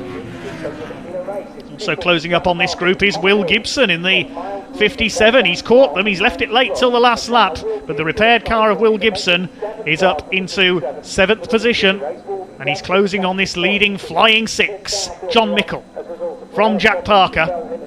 Where you don't want to be is leading towards the end of the Bentley Straight, and that's what's going to happen to John Mickle. He might get out bump drafted here. Look, they're lining up already to try and get in position for a bump draft. Could Dan Clark push Miles Rudman past all of them here? He latches on at the top of the straight, and he's got a long way to push him. What's going to happen at the other end of the Bentley Straight here? They could have completely changed by the time we get into that position. They're coming towards the end of Bentley Straight now. They're already into Nelson. It's still Mickle from Parker, Mills in third. Those three have broken away from Miles Rudman. Dan Clark having a look at the inside of Rudman. Towards Coram for the final time. It's going to be checkered flag this time. Can John Mickle hang on for his first win of the weekend? He's where you don't want to be in a Legends race, leading into the final straight. They're going to try and push behind him. Here they come. They're all going to fan out across the straight this time through.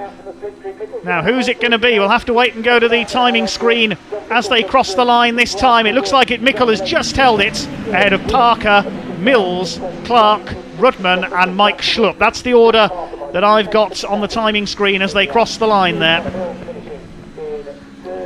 Well, John Mickle has won it by 0.165 of a second. Jack Parker, we said he's always the kneeling man, he takes second. Connor Mills in third. Dan Clark fourth. Miles Rudman fifth. They were covered by 0.6 of a second. Mike Schlupp took sixth in the number 3. Seventh went to Will Gibson. 8th Neil Shenton in number 35. 9th 51 of Paul Simmons. 10th number 31 of Robin Fountain. Then in 11th place it was James Hall Morton. Stephen McGill took 12th. Connor Hughes got 13th. He got a 5-second penalty though. I would assume that's for exceeding track limits. I haven't got a reason why, but I assume Connor exceeded track limits. Stephen Whiteleg 14th. The 43 car was 15th. That's listed as McAndrew on our screen, but I've got it down as John T. Norman driving. 16th was Nick Bridgman. 17th the 99 of Gareth Sheridan. 18th the guest class winner Gerard McCosh. Then newcomer number 22 Chris Dewey was 19th. Bill Reid 20th. We lost Matt Isherwood towards the end as well. The last cars coming into the pits then. Following another frantic race for the Legends. And we'll hand over shortly to Ian in the paddock because I need to get my breath back.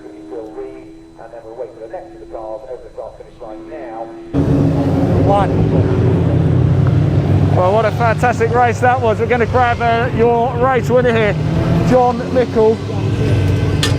John, that's more like it, isn't it? Hey, there you go. Are you happy with that? Yeah, no, happy with that.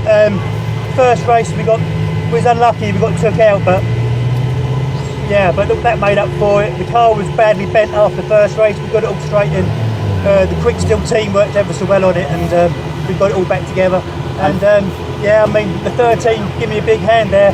I said at the beginning of the programme we needed friends, and 13 was my friend in that race. That's it. Well done. Congratulations, John Mickle. There's your race winner. Let's grab a quick word of Jack Parker again. Jack, I should congratulate you because actually second place is pretty good, but you're probably a little bit like, I kind of had that. I don't know how many leaders there was in that race, but bloody hell, there was a hell of a lot. Yeah, I'm happy with second.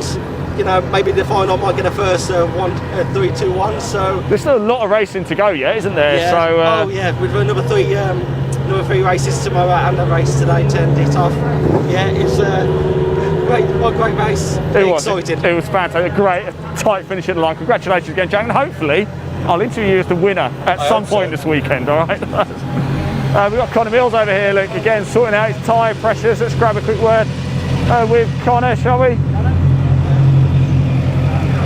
Connor, just checking your tyre pressures. Everything all right? Yeah, all good. Yeah, another podium for you. You are, I mean, how many trophies have you got now? You must have about 50,000, haven't you? Yeah, no, we're picking them up. I think I could have done a bit more on the driving side in that race. There's a couple of times where I think I could have gone in, but to be honest, we're just trying to finish every race on the podium, get the points, and go home with that. You know, I think, I probably could have gone in a couple of times on that last lap, but it would have been, it could have easily quite ended our race. So kind of glad I didn't, but frustrated at the same time because I want the win. We had a second and a third now, so we need the top set for the next one. There's still plenty of opportunities. Yeah, well done, Conor Mills again on the podium. So Nook, another fantastic racing for the Legends Championship, but by all means, that's not it today. We've got another one a little bit later. Going to head back to the commentary box. Dave Goddard. Well, great stuff there once again from the Legends in awesome form around this pacey Snetterton circuit. So we'll be off the air until around 5:30 p.m. when the Legends have their final for the day, racing over 8 laps instead of 6, an even longer race for the Legends. That's followed by the second truck race of the day, so do join us later on for more great race action from here at Snetterton. Well done to Jack Barker there in second place. Let's have a word as well with Conor Mills, who came home in third position in the end. Sorry Conor, just to interrupt very briefly there. As we just said to Jack.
Right, everybody, welcome back to the action. Now it's almost time for the next Legends Championship race to get under.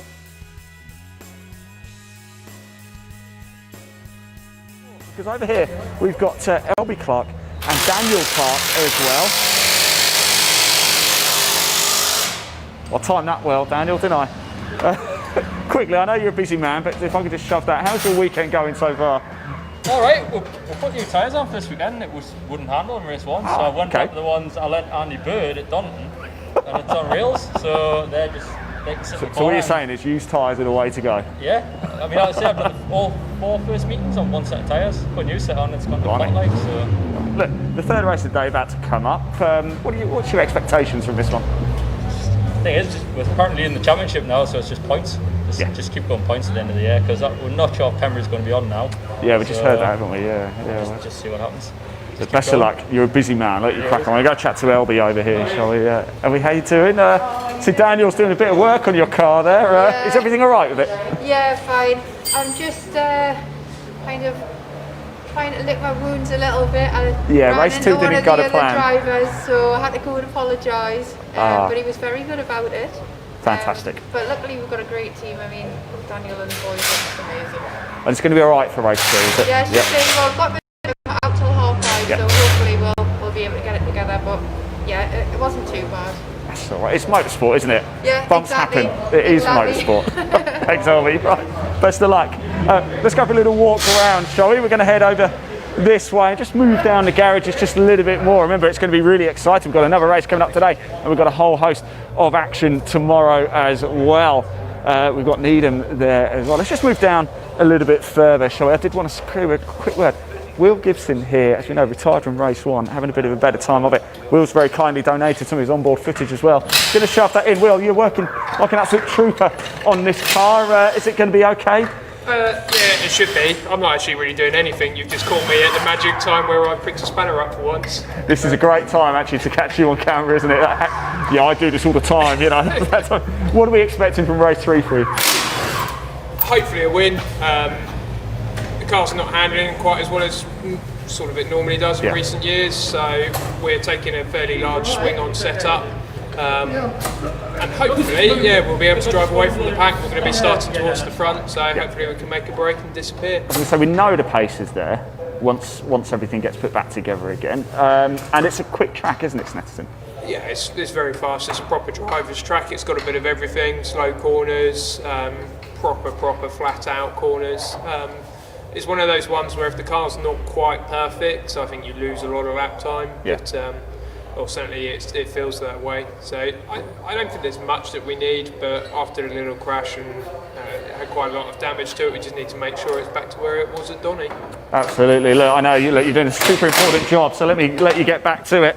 Let's just keep going down and have a little look around at the garages and see if there's anybody else who wants to have a little chat with us. It's going to be a little bit later in the day here. There is, by the way, that's Michael's car there, race 2 winner, as you can see, number 4. Those guys going well this weekend, aren't they? In fact, it was on pole position for race 1 as well. Let's just move a little bit further down as well. We've got James Hall Morton's car here, and it's Mr. Parker as well. Jack Parker, we've spoken to him a couple of times today. Let's hope that Jack can be on the top step of the podium. In fact, let's quickly, Jack, this is the one, isn't it?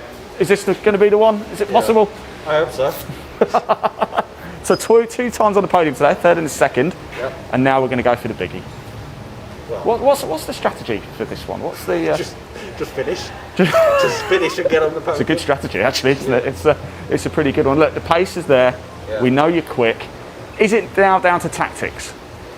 It's just keeping your head out there. Just keep on going. Just try and get through the pack. It's all that counts is just the last lap and the last corner. Just trying to get there. Points make prizes. So you've got to be on the podium all the time. You've got to sort of keep your head going and just finish. So perfect advice. Just finish. I like that. Best of luck, Jack. We'll be watching. So we've spoken to Jack quite a lot today, haven't we? He's had a 3rd and a 2nd. Now he's looking for the top step of the podium. Look at this car, by the way. What an absolutely beautiful design. This is James Newbury. Hello, guys. How are we doing? All right. Can somebody talk us through this livery? Because it's an absolute stunner, isn't it? James. Your livery has really caught my eye. Could you talk me through it, please? It's a bit of fun, that's the idea. That's what I like. As is the trailer as well. It's Tom Mater, isn't it, from the movie Cars? Yes, indeed. A particular favourite character of yours, is that? No, just a bit of fun. The obvious choice was to be Lightning McQueen, and I thought, no, hang on a minute, why not go agricultural? Be the unsung hero. That's it. Indeed, Look, what are you expecting from race 3? Hopefully to improve. I've been slowly improving during the day. I've not raced since November last year. Wow, okay, so, good. Hopefully I can carry on just getting back used to doing things and carry on going round safely. That's the idea, and having fun. Exactly, and you've made a good start with the fun. Thank you, James. Best of luck for the race. Enjoy it. Right, it's time now for the guys to head out onto track. So, hey, why don't we head over to your commentator, Dave Goddard. Enjoy the race.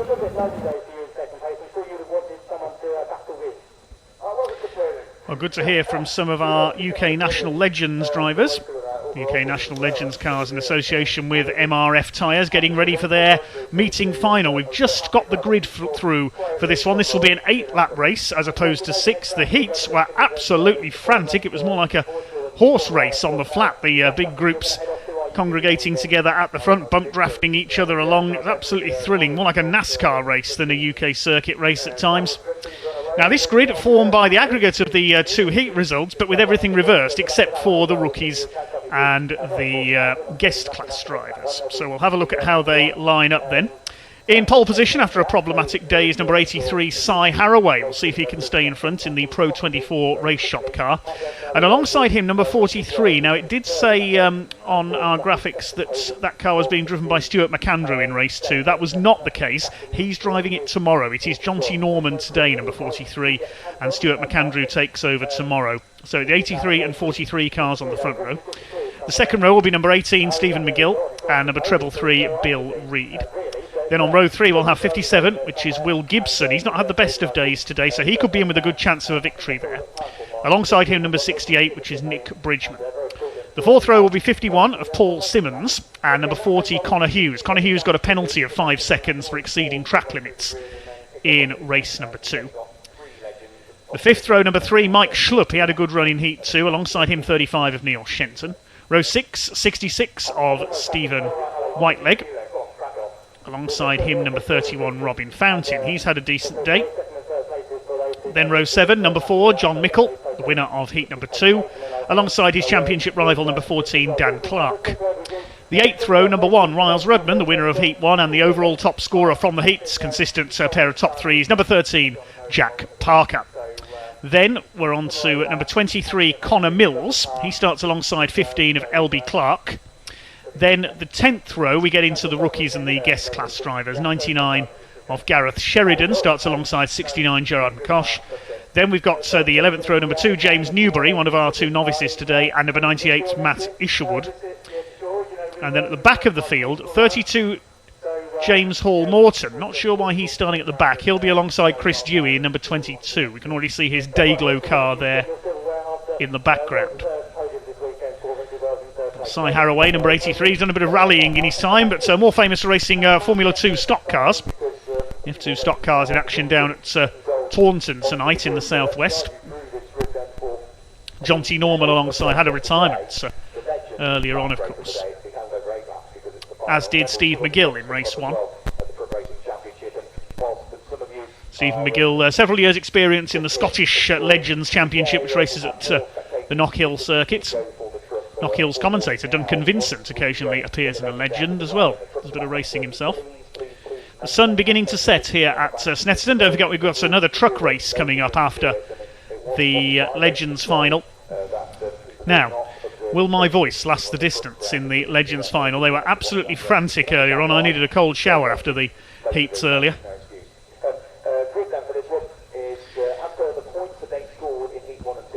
Will Gibson could go well here. The black car with the blue roof, number 57, starting from the 3rd row of the grid.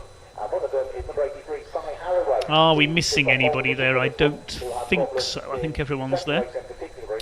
We hope you enjoyed our coverage today from Snetterton Circuit. There's plenty more tomorrow, of course. The Legends and the trucks are out again. They're joined by the Dunlop Mini Miglias and Mini 7s. They had a couple of close races earlier today.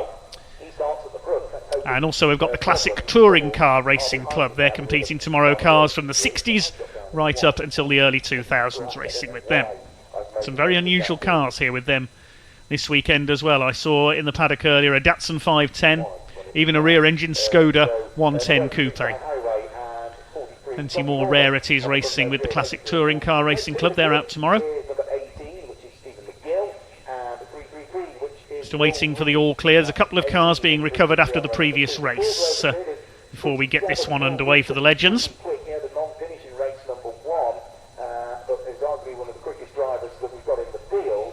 Just waiting to get the all clear from the clerk of the course to lead this field away.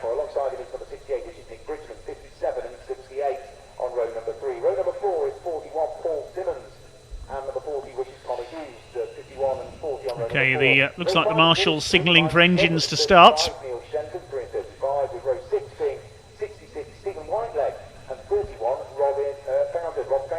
One car that doesn't appear to be there is Nick Bridgman, number 68. I can't see his blue car in the lineup. He should be behind Bill Reid on row 3. Connor Hughes is there. A bit hard to see one or two of these cars because of the sun.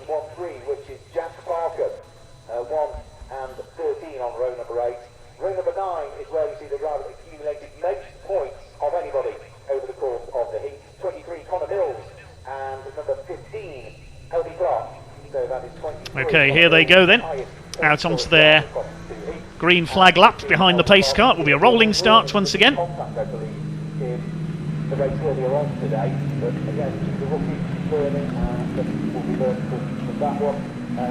they'll get their tyres warmed up, then get into line 2 by 2 behind the pace car. There's Miles Rudman, Dan Clark, Jack Parker, Connor Mills. Parker and Mills, the top scorers from the heats. Of course, John Mickle was spun out in a tangle in Heat 1. It certainly looks as though Nick Bridgman, unfortunately, is not there. Car number 68. I didn't see the blue machine. 83 Cy Haraway with the black car alongside the grey machine of John T. Norman.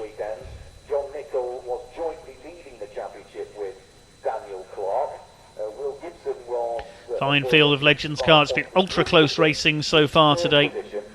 Their own unique brand of American style racing. See Cy Haraway just squealing the tyres there to warm them up. Will Gibson as well.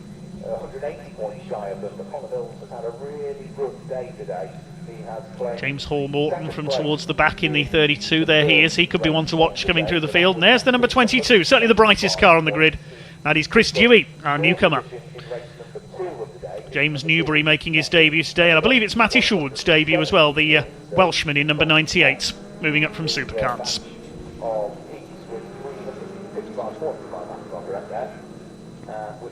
There's LB Clark lining up alongside the 99 of Gareth Sheridan. He'll hand that car over to Chris Needham tomorrow. As you mentioned, Stuart McAndrew will be driving the 43.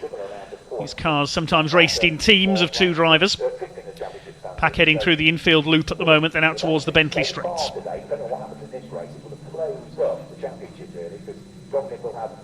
A good race and a bad race. Will Gibson had a good race and a bad race. Daniel Clark has had, let's have a quick look, where did he finish in the first one? The 6th race, a mediocre race by his standards, and another 4th. Fairly well spread out at the moment. They'll close up after they've been down the Bentley Straight. There's Gerard McCosh and his pig mascot on the back of the car.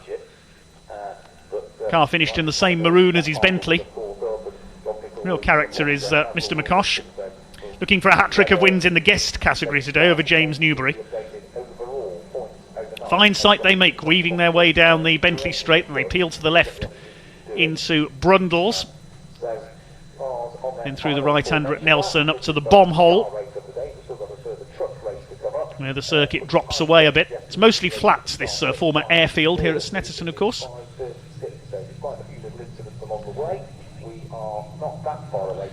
Start to form up now, 2 by 2 behind the pace car.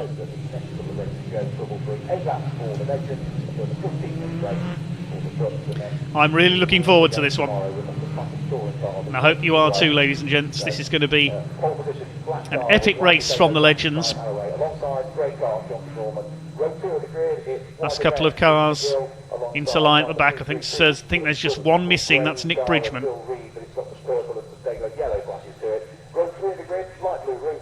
Should have 24 cars out there in total. Small but spectacular, these pocket rockets. UK National Legends cars, racing in association with MRF tyres. Cy Haraway leads them round. The pace car will shortly peel into the pit lane. Here we go with the third of 6 races this weekend for the Legends. It's the Saturday final in round number 5 of the UK Legends Cars National Championship in association with MRF tyres. Pace car is in the pit lane. Cy Haraway and John T. Norman will control their pace up towards the start-finish line. Then the power will come on from these 1250cc Yamaha Superbike engines, taking it very slowly up towards the red lights here, trying to anticipate the start as best they can.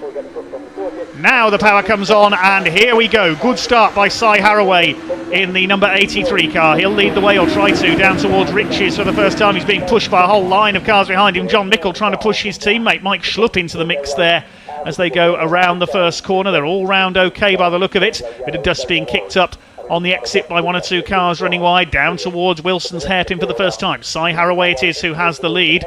Looks like Stephen McGill in second place in the number 18. Then it's John T. Norman, then a solid scrub of Legends cars behind. Bill Reid has dropped back in the 333 car already there, but it is Cy Haraway from Steve McGill in the 18. Norman is third. Will Gibson, one to watch, in fourth in the 57. A couple of cars just cutting Palmer's corner a little bit too tight there. Matty Sherwood, our newcomer, chasing Bill Reid. But out in front it is Cy Haraway. We've got a whole line of cars behind him. They'll be trying to bump draft each other. The end of the Bentley Straight is going to be a lot of fun this first time around in this 8-lap race. Remember, 8 laps instead of 6. Trying to take second place away. John T. Norman, oh, he's lost it. Spins out. That takes Will Gibson off over the grass. Oh dear. Paul Simmons goes off in avoidance. Somebody else, I think that was Dan Clark, went bouncing over the grass. Good recovery by John T. Norman, but he's dropped towards the back of the field, and Will Gibson was delayed in there as well. But I think somehow Will Gibson is still in third place. What a masterful recovery by the man from Camberley in Surrey. Dan Clark was the big loser in that in the number 14, as the lead pack has been broken up slightly now. Connor Hughes being pushed along by somebody there in fourth place. I think that might be Stephen Whiteleg in the 66. They head down towards Brundle, and it is number 83, Cy Haraway, the second of the Pro 24 race shop cars, teammate to Miles Rudman, who has the lead over Stephen McGill. Connor Hughes looks like in third place. And it's a red car, which suggests Stephen Whiteleg is up into fourth in the 66. There's Connor Mills coming through from the back, taking James Hall Morton with him. JHM runs wide there onto the curb at the bomb hole. Here they come then into Murray's for the first time. Haraway with a clear lead. Second place is number 18 of Steve McGill. Connor Hughes going well in third place, looking to emulate his famous father, champion back in the 90s, one of the first drivers to win the Legends title. The first overall was Tick Stewart. Here comes Stephen Whiteleg charging through. Connor Hughes is pushing Stephen McGill for second place. The order is Haraway, McGill, Hughes, Whiteleg, Rudman, Gibson, Simmons, Mickle, Shenton and Fountain. As quickly as that, Miles Rudman up the inside nearly loses it there. That's taken Whiteleg out. Well, that was a kamikaze dive by Miles Rudman, the former champion. Cy Haraway clear in the lead then 83. He's had a very poor day, which gave him pole position for the final, looking to turn his fortunes around. Look at this through Wilson's hairpin. There's in a solid packed together. Now where is John Mickle, the title favourite? He is in 8th place at the end of the first lap. Connor Hughes is going superbly in the number 40 up there in the top 3. There's Dan Clark fighting back, so is Steve Whiteleg. He got taken wide at Rich's corner by the number 1 of Miles Rudman. Will Gibson, having survived his earlier moments over the grass, is being chased by Rudman now. Cy Haraway pulling away, leaving the rest behind. Dan Clark gets taken wide, not having much luck in this one in the 14. Now here comes Mickle attacking for 4th position, I think. No, 5th place, sorry. He takes Connor Hughes there. Trying to follow him is Mickle's teammate Paul Simmons in the 51, the Masters champion. But Cy Haraway has checked out in front. There's the 83 car. Gibson in 57 is second. Rudman third. Then it's McGill and Mickle 4th and 5th. Down the Bentley Straight they come. Stephen McGill dropping back slightly in the number 18. Paul Simmons getting a push from somebody I noticed in there as well, but it is Cy Haraway continuing to set the pace. He was in great form at Croft at the opening weekend of the year, had some problems at Donington, had problems in the heats today, looking to turn things around in his final. John Mickle has now got through to 4th place. Paul Simmons under fire from there was Robin Fountain in the 31. Rest of them stream through. There's John T. Norman having had that spin earlier on. Miles Rudman has got Will Gibson in his sights here for 2nd place. Mickle still behind in 4th, then McGill 5th, Simmons in 6th place. 7th behind him it is Robin Fountain, 8th Connor Hughes, 9th Jack Parker. Looks like could be Neil Shenton in 10th place. Over the line they go to complete lap number 2. Miles Rudman trying to bump draft Paul Simmons, Will Gibson, excuse me, down towards Rich's corner. Up towards Wilson's hairpin. Cy Haraway, Miles Rudman's teammate, in the clear, but Rudman in 3rd place. I'll get somebody's name right eventually, don't worry. Diving up the inside there, James Hall Morton trying to take the 99 of Gareth Sheridan. Still your leader is Cy Haraway. Miles Rudman will want to make it at least a Pro 24 race shot 1-2 for their familiar black cars. So they race into the Snetterton Sunset, down towards Agostini. Bit of bump drafting going on behind them, trying to get past Steve McGill, I think. And yes, all 3 cars will go through. Mike Schlupp has dropped back in the number 3 as well.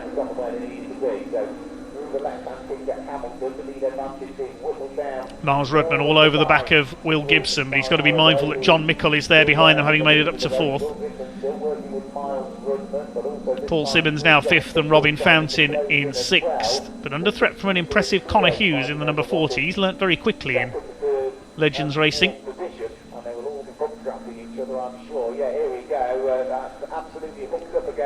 Down the straight, Miles Rudman trying to push Will Gibson into the lead. Look at this as they head down the Bentley Straight. He's going to push him past race leader Cy Haraway, I think. That's a lot of ground made up there down the straight, and Will Gibson now has the lead. Look at the way Robin Fountain is going in the 31. He's running well, and he's got up into 5th position. There was some serious pushing being done down the Bentley Straight there to get Fountain through into 5th position. Try and work out who it was who was pushing the orange car there. But here come your leaders. Will Gibson, having been pushed past Cy Haraway. Now Haraway, I reckon, is going to help Rudman, his teammate, and try and push Rudman back into the lead so that the championship challenger can try and take a win. They come up to complete lap number 3. Over the line they come. Gibson, Rudman and Haraway your top 3, while Rudman's not waiting for his teammate. He's trying to push Gibson himself. As they go into the right-hander, they know John Mickle is there behind them. Fountain 5th, Simmons in 6th, Jack Parker up to 7th, Dan Clark is 8th, McGill down to 9th, and Connor Mills from towards the back of the grid is up to 10th. But never mind that, because look at the way Miles Rudman is going. On the brakes for Wilson's hairpin up the inside, takes the lead from Will Gibson. He didn't wait for a push from his teammate, he just went for it. Fantastic stuff. Now here comes Dan Clark attacking Jack Parker. These two have been close together all day. It's Miles Rudman, the Birmingham-based driver, who leads. Cy Haraway in the 83. And from the West Country comes from Western Supermare, and diving up the inside of both of them is Will Gibson. Is he going to get through? No, stays 3rd. Also having a look there, Stephen McGill and Steve Whiteleg on the back of the 35 of Neil Shenton. Great fight for the midfield places. Robin Fountain 5th, Paul Simmons 6th. Clark has got ahead of Parker into 7th place. He's going for the outside on Paul Simmons at Oggies. That won't work. Connor Mills up behind them. He's made up another place to look at it. I think he's got ahead of Steve McGill. Fastest lap of the race currently with Will Gibson, our race leader, 2:14.843, only 1,000th of a second quicker. And look.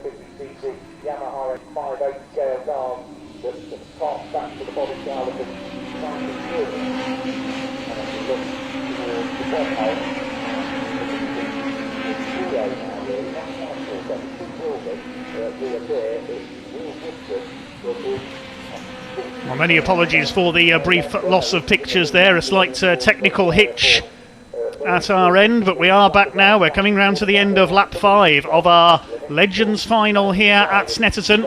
Many apologies there for the brief loss of pictures.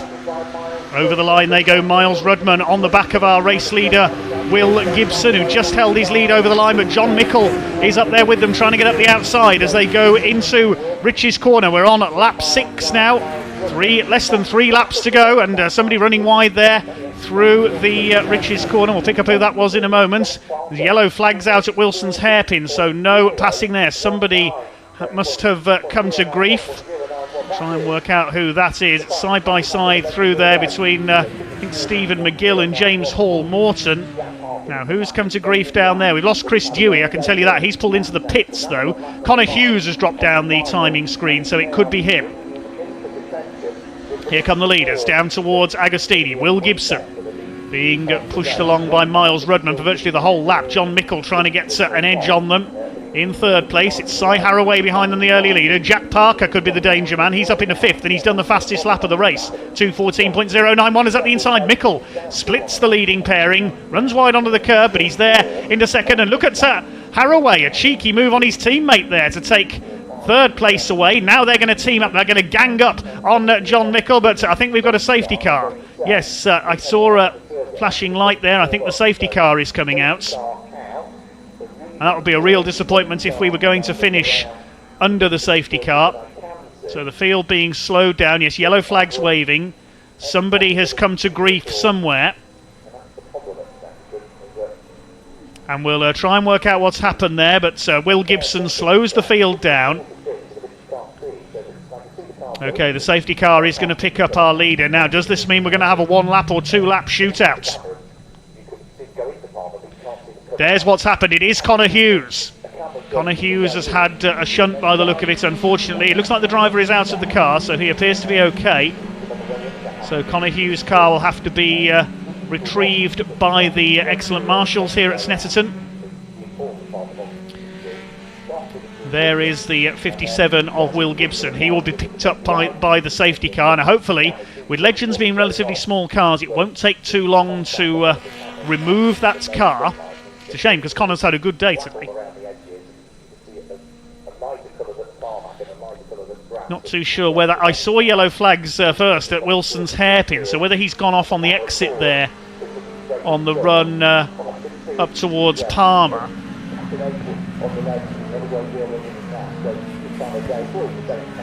There is Connor's car. He's out of the car. Trying to work out where that is. I think it might be down at the other end of the circuit towards Corham, actually. It looks more open than the infield route. There's LB Clark in number 15.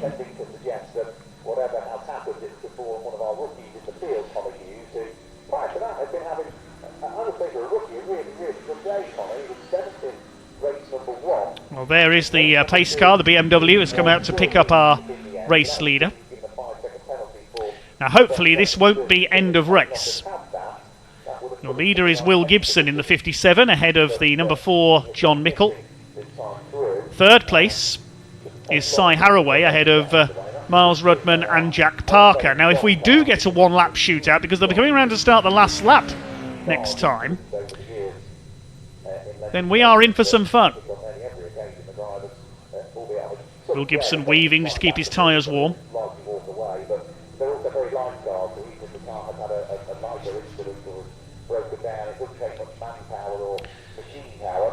Robin Fountain in 6th position. These positions won't change, of course. Connor Mills has come up well from the back of the grid to 7th, ahead of Paul Simmons. Neil Shenton and Stephen Whiteleg rounding out the top 10. Connor Mills would have been disappointed to see the safety car because he was trying to dodge his way through. Well, that's where the car has gone off. It is on the run towards Agostini. There he is. Difficult to tell from our initial shot there. He's gone off between Palmer and Agostini, so I'm not sure what has happened there, whether he's spun and clouted the barrier on the inside.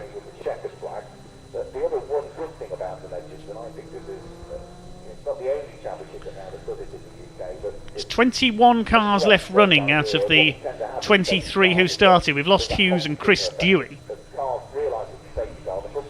Now, once we see the lights go out that are flashing on top of the safety car, that means we're going to get a restart that time around. So let's hope they go out this time and that the race gets underway for a 1-lap shootout.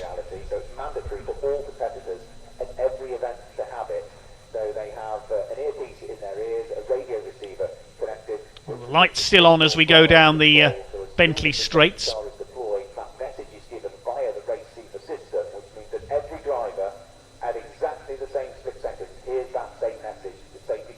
There's Connor Mills. What can he do if we get a restart? Meantime, there's the number 2 of James Newbury, our newcomer, who was quite a long way behind, and he's frantically trying to catch up to the back of the field. Let's hope he can get up on the back of them, at least be able to fight for a place. But the lights are still on atop the safety car. And I've got a bad feeling we're going to finish this race under safety car, which is a little bit disappointing, but of course necessary if we cannot get the debris and Connor Hughes' car cleared up in time. Let's wait to see if it comes round here and the lights go out. The lights have just gone out. The lights go out on the pace car, so we are going to get, by the look of things, a one-lap shootout in our Legends final. So it looks like we are going to go racing again. That's good to see.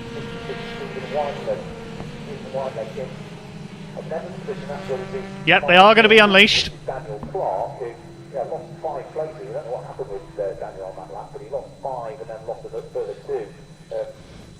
This is going to be an interesting one. Gibson, Mickle, Haraway, Rudman, Parker, Fountain, Mills, Simmons, Shenton and Whiteleg. That's your top 10. I reckon any one of those 10 can still win this. Here we go with a single lap shootout for victory in the Legends Cars National Championship with MRF tyres final. The pace car is in the pit lane. The green flag waves. Here we go.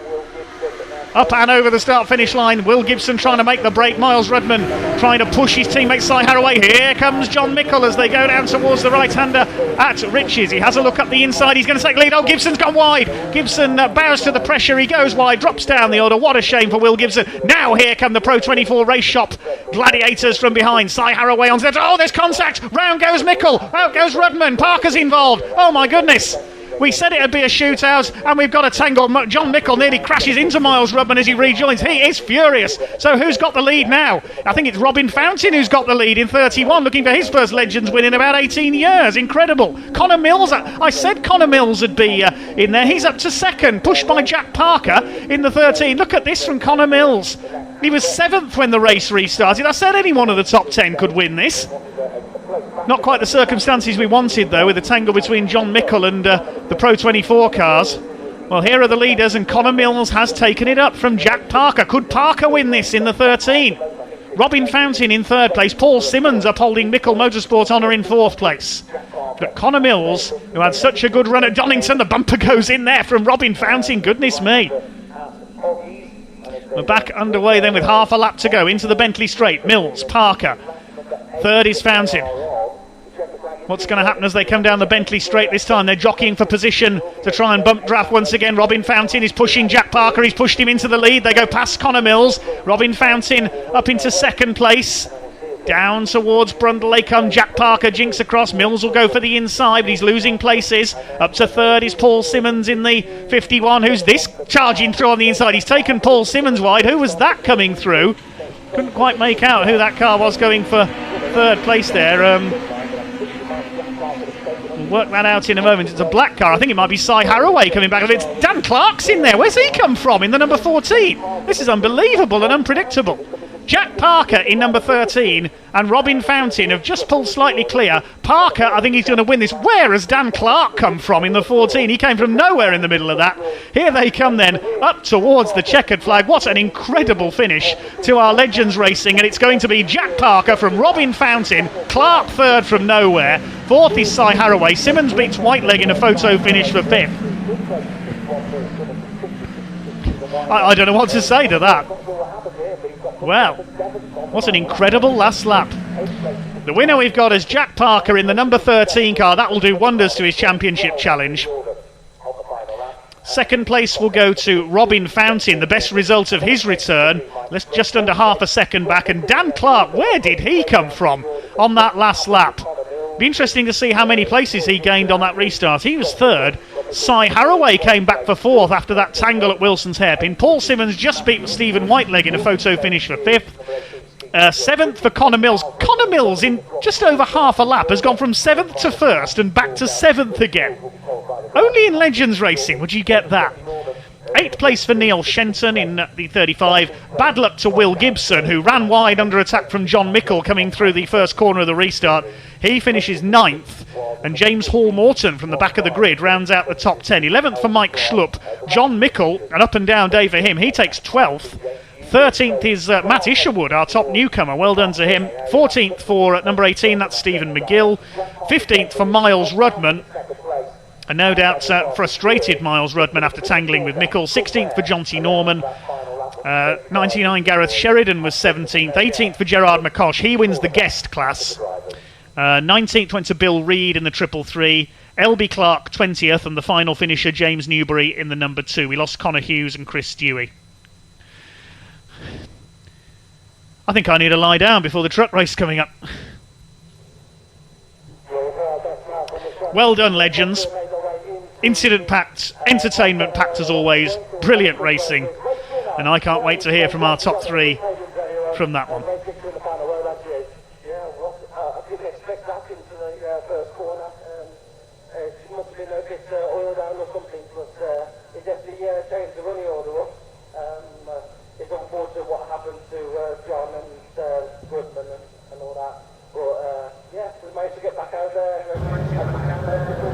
Hello everybody, welcome back. Well, fantastic stuff that, wasn't it? And I'm delighted to say Jack Parker finally got the win, although these guys here, Rob Fountain comes home in 2nd place. You've got to be happy. I just thought we'd get a bit of a Come on! There we go, and we're going to. What we've been waiting for. That is. The podium is there. A lot of action to happen tomorrow as well, though, isn't there? So hey, we're gonna. Hopefully, things are looking up now. So. That's what we like to hear. That's what we like to hear. Now, Jack Parker, of course, he's finished 3rd today. He's finished 2nd today. Now he's got the win, and as soon as we're allowed in, we are going to have a quick word of him. But yeah, what a great race. There he is as well. Look, he's pushing his car out.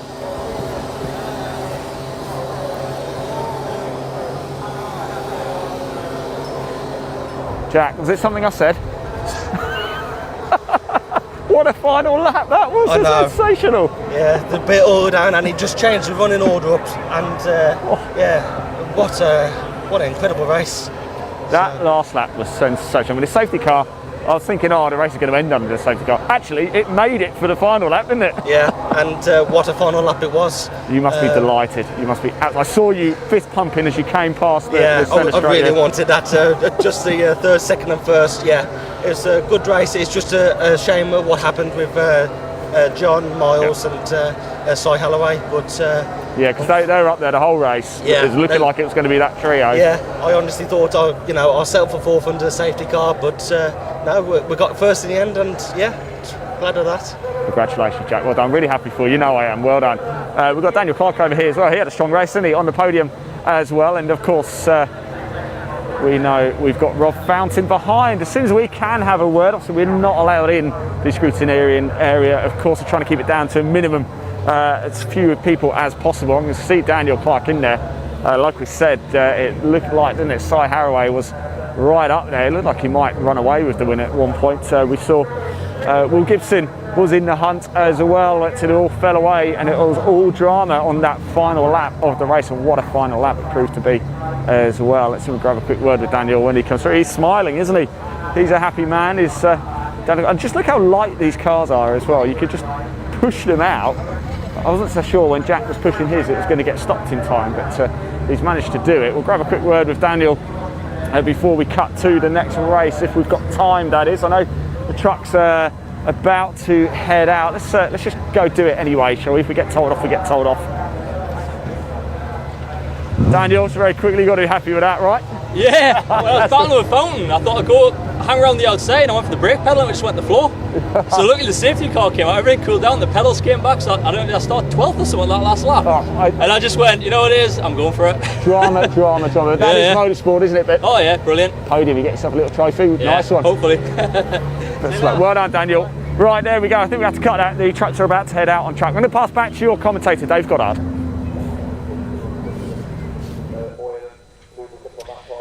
Well, an incredible race from the Legends. I've just about got my breath back after that one as we get ready for our final race of this Saturday here at Snetterton. The BTRA British Truck Racing Championship out on the grid. It's a reverse grid format being used. Division 1's finishers from race 1, that's all 10 of them reversed, followed by a reverse of the Division 2 trucks. But as Pointy, my co-commentator, joins me, I believe we've got a couple of absentees from Division 2. Yes, indeed, and some familiar names as well, unfortunately.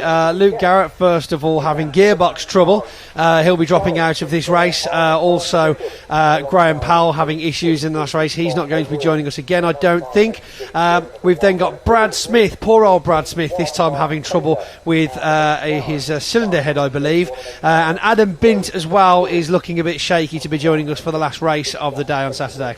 Right, let's have a look at the grid then. The top 10 from Division 1 in race 1, the 10 trucks reverse. So it's Ricky Collett, who was stymied by a spin in race 1, who starts on pole in the 95 alongside number 86 of Tom O'Rourke. The second row, number 81 of Mark Taylor alongside 89 Simon Reed. John Newell on row 3, number 18 alongside Ollie James in the Freightliner, number 22. Then the fourth row, 69 of David Jenkins and number 1, the defending champion Ryan Smith. And the fifth row, the top two from race 1, the 2 team, Oliver Trucks, Martin Gibson, number 11, and number 7, Stuart Oliver. Then we've got the Division 2s headed up by number 10, which is Craig Evans. Alongside him, 46 of Bradley Smith. Then the 2 Powells, number 6, John, and number 3, Stephen. Then number 68 of Craig Reed. Let's see if there's another truck there, possibly at the back of the field. I'm not too sure. And then I think we might be missing the others, which should have been 5 Adam Bint, 42 Luke Garrett, 16 Brad Smith, and 55 of Graham Powell. We'll wait and see if they come through when they pass my commentary box, which they will do very shortly, because the Kelso Pace truck is in position to lead them off. Indeed, driven of course by, shout out to Big Mike, we've got to remember Big Mike, having access to many beautiful Kelso vehicles, but choosing the Volvo this weekend. Lovely it looks as well. Making their way, the grid's moving forward now. The green flag starts to be thrown by the sound. Yes, we can see the shadow there. The alarm has sounded as they make their way out onto the warm-up lap here at Snetterton for the last race of the day on circuit. At 6 o'clock, very late start. Racing into the sunset here at Snetterton. It's Division 2 we need to look at. All the Division 1 trucks are there. Graham Powell is there. I've just spotted him at the back of the grid, so Graham has joined us in the Renault Premium. That's good to see. Good news. But we are missing Adam Bint, Luke Garrett, and number 16, Brad Smith. You can see the steam coming off the wheels there. What's that all about, Pointy? Well, yeah, I mean, there's quite a bit of it is dust as well. On this particular track, I was chatting to some of the drivers earlier on. They have had quite a bit of an issue with dust. However, once the brakes are up to temperature, there's so much weight on these brakes disc and pads, they have to cool them with water. So, yeah, usually water on your brakes would be extremely dangerous. But in this situation, in this sport, as you can see here, lots of water to keep the discs and pads cool. So that they continue to offer optimum stopping power. And the luckiest person today, you may have caught a glimpse of him, is that farmer in the field just next to the Wilson's hairpin there. He's ploughed his whole field today in his tractor, and he's got to watch the whole meeting. I think we should go over if we can sort out maybe to charge him for a ticket, because that's it's a little bit out of order to all the paying guests. Well, fair play to him. He's a resident here. He gets to indeed. Look on. And if that fence wasn't a little bit higher, we might have some of the trucks ploughing the field for him if he's not careful. I've seen touring cars go in there. I remember Patrick Watts a few years ago, and his Mazda went in there. It's it's quite tricky sometimes. Quite a lot of interesting crashes at Pembury as well, which is a very exciting track for the trucks. Quite a small motocross, rallycross, track, which the trucks do battle round quite nicely. Lovely views of the sunset here over Snetterton, really bringing out the colours of all those wonderful, freshly liveried trucks.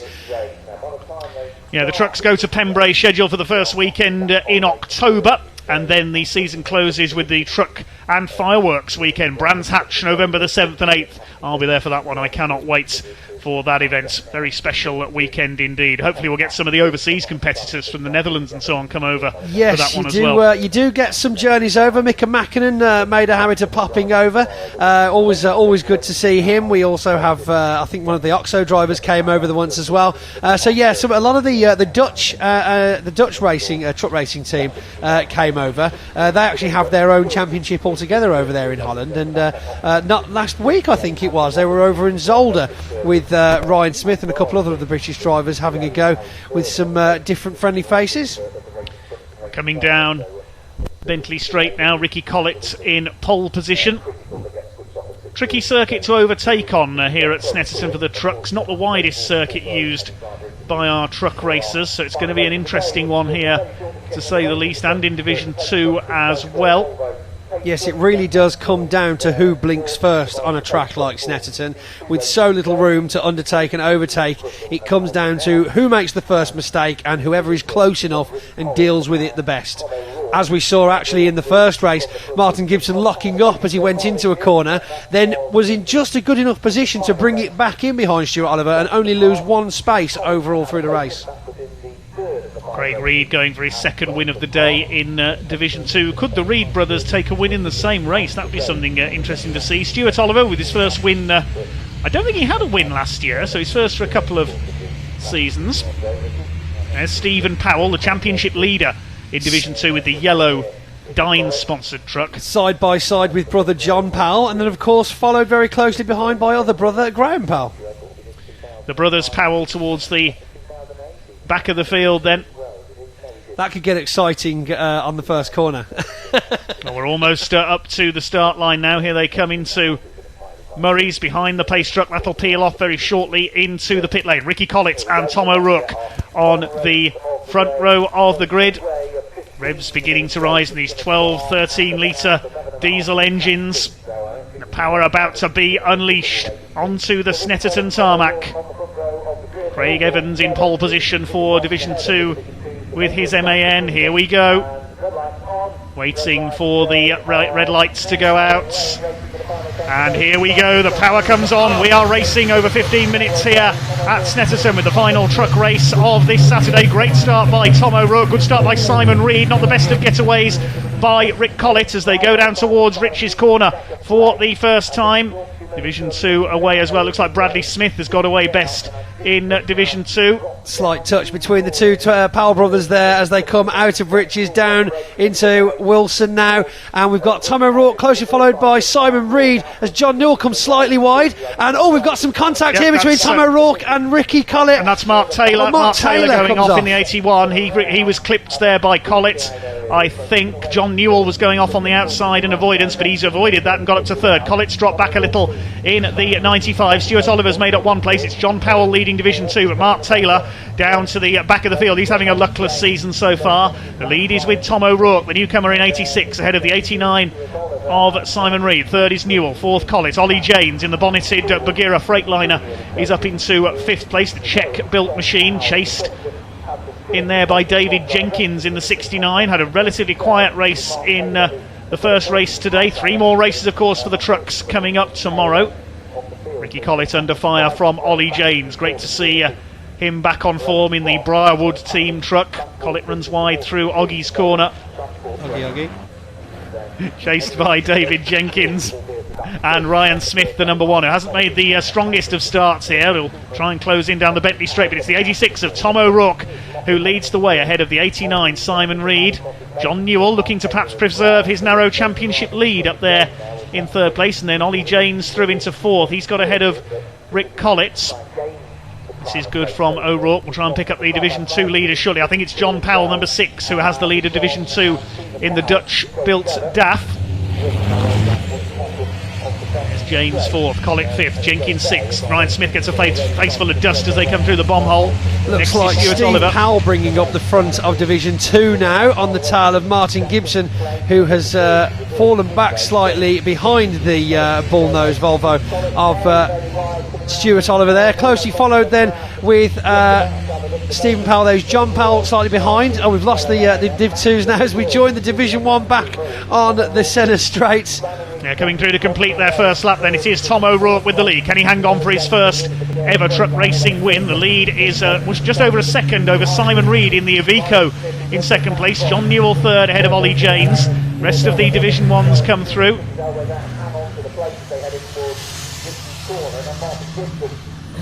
There is Ryan Smith, I think the number 1, yes, chasing after Ricky Collett now, so that means Jenkins has got through into 5th position.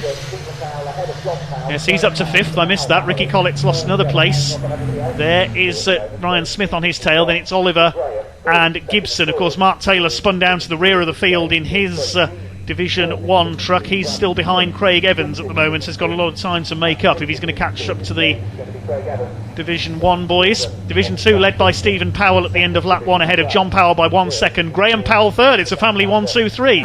He's still ahead of Craig Reed. That's a good start by the Renault. Bradley Smith and Craig Evans rounding out the field. It's just about trying to stay in... Oh, there we go. There's some Division 2. As I say, it's quite difficult to keep up with the Division 2 at the moment. As the Division 1, lots of action happening further up the field. It's difficult to know where to look in a truck race with both divisions. So many corners out together. Ricky Collett kicking up the dust there in the 95, the heavy haulage company boss from Halifax. There are the 3 leaders. Ollie Janes, is he closing up on them? Very slightly maybe. Ryan Smith trying to close in. Now here's our Division 2 leader, number 3, Stephen Powell, the Dines and HGV Direct sponsored Yellow Peril, chased by his brother John. The 3 brothers running 1, 2, 3 at the moment. I don't think we've ever had the Powells lock out the podium before. 86 Tom O'Rourke leads Division 1 into Brundles for the second time, and the gap is coming down now slightly. Simon Reed wants a win for the Iveco Stralis. Right on his tail. Yes, as I said earlier on, it literally is who blinks first in these situations. With such a tight track, it really is all down to Tom O'Rourke now to pull all of that training he's had and tuition from Shane Brereton to try and keep that position ahead of the game. Just seeing him now, though, Simon Reed putting so much pressure on him at the moment.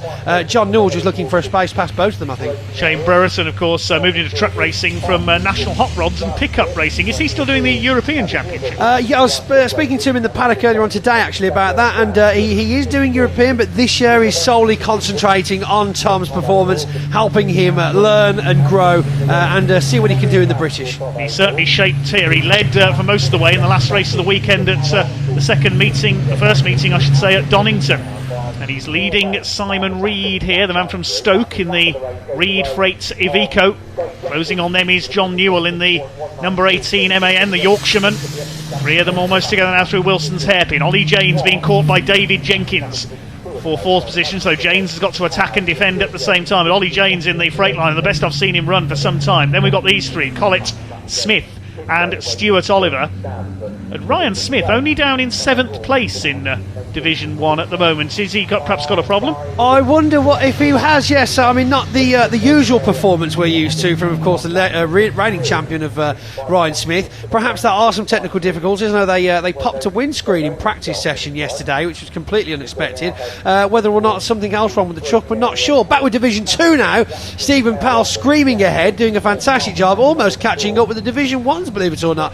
Decent gap behind him though now. John Powell looks like he's dropping back ever so slightly, and Craig Reed moving up the grid. Yeah, Craig Reed's just taken 3rd place in Division 2 from Graham Powell, so we haven't got the family 1, 2, 3 anymore. Mark Taylor's made up a couple of places, I can tell you, at the back of the field, looking at the timing screen. He's got past Bradley Smith and Craig Evans to try and get up with the Division 1 boys, but just passing the Division 2s, I think, is all he can hope for, with 8.5 minutes of the race just over to go. O'Rourke from Reed, and Reed's falling into the clutches of John Newell here. Janes and Jenkins are next through. Then you can see in the background under the bridge Collett being chased by Ryan Smith. Here comes the MV Commercials and Quattro sponsored MAN of Tom O'Rourke. This is an impressive performance out front, looking for his maiden victory in the championship. It's great to see a few new drivers topping the podium. Of course, Martin Gibson had his first ever win at Donington in round 1.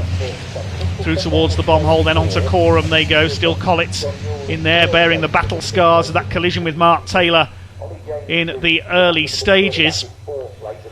Simon Reed looking like he was playing defence more than attack for a moment there, which almost gave Tom O'Rourke a chance to get away. Quite close together further back in the Division 1s though. Teammates Stuart Oliver and Martin Gibson looking like they're having a bit of a tussle of their own. Division 2 now, we've got Craig Evans and the young Bradley Smith having a go, seeing who's going to end up dead last. It really is a fight for the finish between those two. Well, great to see a couple of our newcomers. Great to see new drivers coming into the championship. Here is one of them, but he's being put under pressure for the lead of the race. We've just gone past halfway in this final race of the day. There could be 5 of them together shortly because James and Jenkins are towing up to the back of John Newell as well. This could be a 5-way fight for the lead very shortly in Division 1. They're coming round towards Palmer Corner, named after Dr. Jonathan Palmer, of course, the former Formula 1 driver, the owner of Motorsport Vision, who operate this circuit. Down towards Agostini, named after the motorcycle legend from Italy. Simon Reed starting to turn up the wick now and attack Tom O'Rourke for the lead.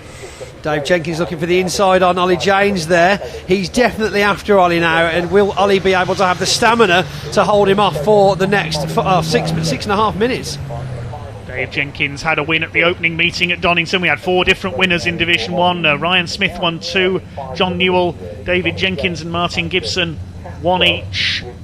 Now we're going to see a new winner here at Snetterton. We had a new winner for the season earlier. Stuart Oliver got his first win of the year. 5 alive at Williams Corner onto the Bentley Straights. Let's see what's going to happen this time. Ollie James could get a run on John Newell here for 3rd place. But O'Rourke actually pulls away a little bit. His MAN has certainly got the straight line speed here.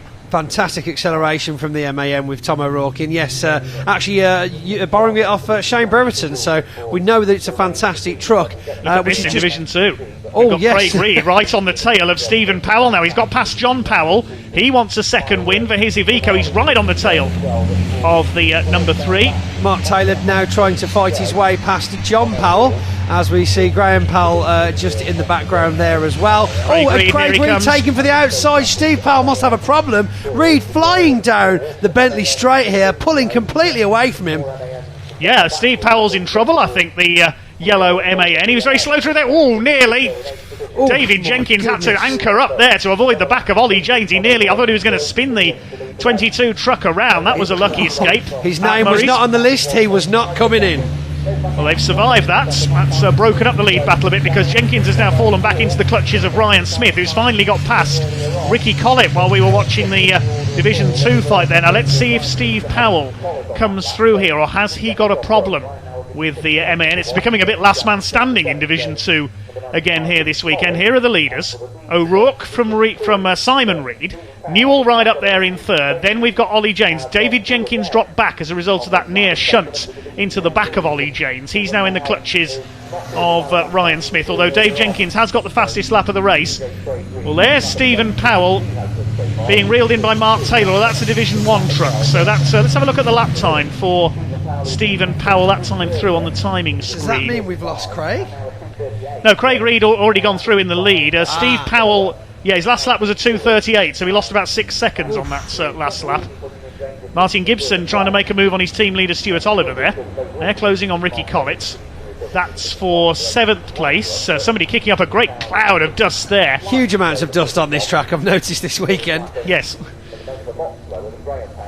Here comes Ricky Collett running wide. Another cloud of dust gets kicked up. He's all over the place in the 95. But still Tom O'Rourke holding on. There's less than 4 minutes to go now. There's Ollie James. I'd be looking at just over 2 laps, maybe 3 laps if we're lucky.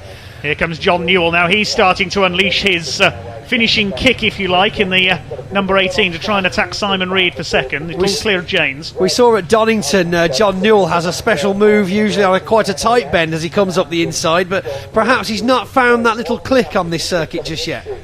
Tom O'Rourke will be getting nervous in there. Can he hang on for his first ever win? There's 4 of them together for the lead now. Jenkins still 5th ahead of Ryan Smith. He's having a very quiet day, I have to say, Flying Ryan. Let's have a look and see if Stephen Powell's still running, if we can. He's lost the lead of Division 2 to Craig Reed in his Iveco, so Craig Reed could well be on to take the championship lead possibly today. Let's have a look at the points. Now, he was 18 points down coming into this weekend, so he may not take that because he did not start in one race. There is Stephen Powell. He's being caught now by John Powell. Yeah, there's and something. Graham Powell. There's definitely, yes, to have all three of them that close together. There's definitely some. John Powell now taking Steve Powell, with Graham Powell looking for a space past him as well. Yes, we think there's definitely an issue there with Steve for him to drop off like this halfway through a race. Such a shame. Well, he's staying with John there, so maybe he just wants to battle with the rest of the family. I don't know. Just missed having his brothers around him. That's what it was. Well, Graham in there with the Renault Premium. You don't get many Renaults in truck racing now. I remember back in the early 90s, Noel Crozier was a leading exponent. Yes, I remember the last Renault I saw was, I think Chris Levitt had one about 6 years ago. He did very well with it in Europe as well. And TTX Taylors also had a Renault, the Flying Rooster. Yes, so that's Luke Taylor was probably the last man to race one. Yeah, the green and red truck for the Taylor Rooster team. There's Ricky Collett, and he's lost some more rear bodywork by the look of it there. Under fire from Stuart Oliver in the number 7. Here are the leaders though, and they'll be coming round, I would think, to start their final lap this time. There's less than 2 minutes left on the clock. Simon Reed putting the pressure on. John Newell putting the pressure on him, but Simon Reed's having to defend because he knows John Newell is going quickly here. But it looks like John Newell might be doing a bit of defending from Ollie James as well, as Dave Jenkins starts to slowly creep up behind them. But is it going to be all too little too late? Well, Ryan Smith, his lap times are consistent, but he just cannot catch those ahead of him. They're so evenly matched Division 1 this year. Almost 6 seconds ahead is the leader, Tom O'Rourke, from Ryan Smith at the moment, which is a crazy gap that you surely must not be accustomed to in the Smith tent. Well, there is the Division 2 leader. Craig Reed is heading for a double. That'll put him on a hat-trick going into tomorrow's first race, with Stephen Powell having dropped away. Yeah, lapping about... let's have a look at his lap times. Yeah, about 6 seconds off his previous pace, so something has gone wrong there. Craig Reed's got Mark Taylor up behind him. They're coming around to start their final lap. This time, though, and it's still anybody's race in Division 1. Can Tom O'Rourke hang on for a maiden victory? I just want to know whether they're going to call this last lap or not. The suspense is killing me, it truly is. We'll wait and see then. There's only 30 seconds left, so this will certainly be the final lap. Over the line they go to start it. There's Ryan Smith. He's not catching up to the battle ahead of him. Next through we've got the battle headed by Collett ahead of Oliver and Gibson, so he's staying ahead of Stuart Oliver. Next will be Craig Reed, the leader in Division 2. He's got Mark Taylor behind him now, recovering after he spun earlier on after that contact with Collett. The leader lifting a wheel there, coming through the hairpin. That looked pretty spectacular. Really putting the pedal to the metal now, and it looks like Graham Powell in Division 2 has actually made it past Steve Powell as well, and John Powell dropping back into 4th position of the Division 2s now. It really is, and it's just almost as much movement here as you saw in the Legends of the race before. Yes, Graham Powell going great in the Renault. He is up to 2nd in class, so well spotted there. As here come the leaders, and look at the way David Jenkins is going. He wants 4th place away from the Freightliner of Ollie James. I think there might have been a bit of contact in there. I can see a bit of bodywork flapping on the 22 truck. Now Ricky Collett still holding 7th, as one truck goes through sounding decidedly rough there past our commentary box. I think that might have been John Powell actually. That's why he's dropped back. Such a shame with these trucks having so many technical difficulties. The leader heading up into Oggies, then through towards Williams Corner. Can Tom O'Rourke hang on? This is going to be close. Oh, absolutely fantastic driving from Tom O'Rourke in this race. I really does hope he sticks it in there for the remainder of the lap. Quite a healthy gap now. It almost looks at this kind of time of the race where everybody starts to go, all right, maybe not, but let's just finish in one piece. Well, these 5 are going to be going for it as they head down towards Brundle for the final time. Tom O'Rourke leading by about 3 truck lengths ahead of Simon Reed, and John Newell in 3rd place. I think you'd have got fairly long odds on a result like this looking at this grid. Definitely. Here they come into the sunsets, up towards Coram for the final time. Is Simon Reed going to make a move? I don't think he'll get through at Murray's. It's a bit too narrow through there, but he's going to try everything. And John Newell will be there to pick up the pieces if it goes wrong. Here they come through the right-hander at Coram. The checkered flag will be awaiting them. It's going to be a slipstream on the straight if he's going to get through. John Newell is tagged the back of Simon Reed. That was Come close. on, Simon, keep it back on. We're back on the track. And that's decided it. And Ollie James now takes the third as John Newell drops right the way back. Here they come over the line. It's a win for Tom O'Rourke, his first ever British truck racing win. Simon Reed second, James third, Jenkins fourth, Ryan Smith fifth, and John Newell delayed there as he hit the back of Simon Reed. Ricky Collett has held off both of the Team Oliver trucks, who finish in a photo finish. Martin Gibson has just beaten Stuart Oliver over the line for 8. You couldn't write this. You could not write this. A top 3 of Tom O'Rourke, Simon Reed and Ollie James. Wow. You'd have got very long odds on that, I think, but well done to them. Absolutely fantastic driving from all of the drivers there. But what a finish, what a finish. To see 2 position changes in the last quarter of the last lap. We're just waiting for the Division 2 we to haven't come finished back yet. We've got round now. Division 2 exactly. to come We've through. still got 5 As more yet. trucks out there. 6 more trucks, sorry. It looks like Graham Powell comes into view first, probably a little bit behind Reedy. Yes. There's Craig Reed side by side. He just loses out to Mark Taylor for 10th overall over the line, but Craig Reed takes his second win in Division 2, and it's going to be Graham Powell with his best result for some time in the Renault Premium through to take second in Division 2. Now coming home for third place, I think it's John Powell next in the order. Here he comes in his rather ailing DAF. He'll take third place, and Stephen Powell will be fourth in Division 2 in his MAN. He makes it over the line. A struggle for Stephen Powell. Bradley Smith and Craig Evans will be our final 2 finishers. They'll be on their way to the line. Of course, we had a few non-starters. Congratulations, though. Tom O'Rourke, number 86, the man from Livingston in Scotland, who takes his first ever British truck racing victory. And of course, it's now going to be my honour to head back over to the paddock and have the joy of handing him his first place podium. We've had a change further back. We haven't finished yet. This still It's continues still to race. racing. Craig Evans has got ahead of Bradley Oh, Smith. the arm on that Marshall with the waving the checkered flag. So Bradley Smith's had a moment somewhere because Craig Evans finishes ahead of him.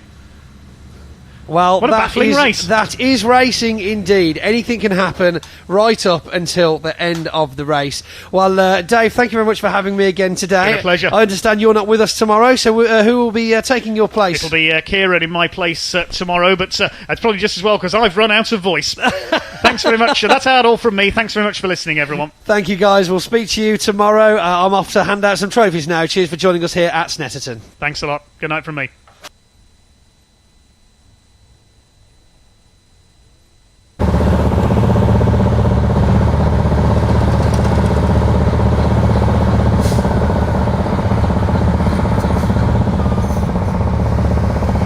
Right, hello everybody, well welcome back. That's fantastic racing there, wasn't it? Here is your race winner, Tom O'Rourke. Let's go grab a quick word with Tom.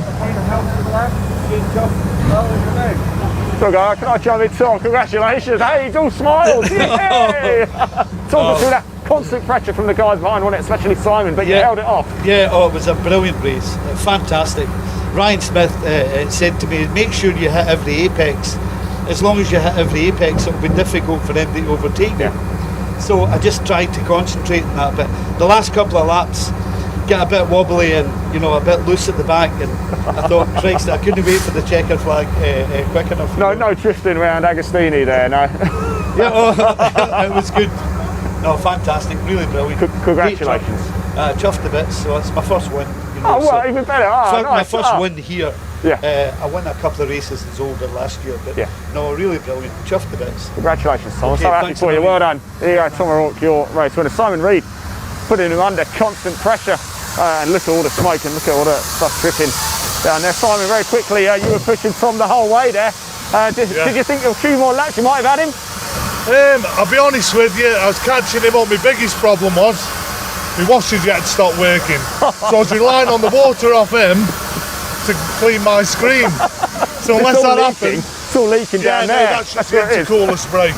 But no, it was a cracking race, and Tom drove himself. I did the same. I gave it all like, and held on to it. So almost got caught up on the last corner, but managed to keep it in a straight line and crack on. Well done, Simon. Congratulations. I'm glad you enjoyed it. Simon Reed there. Let's go down because I want to try and catch up with his brother Craig Reed, who Division 2 winner for the second time today. He's making this look easy. Let's do it. Let's see if he's around. I'm not so sure. There he is. Craig, you're making this Division 2 look a little bit easy. I know, blooming hell. I didn't expect that.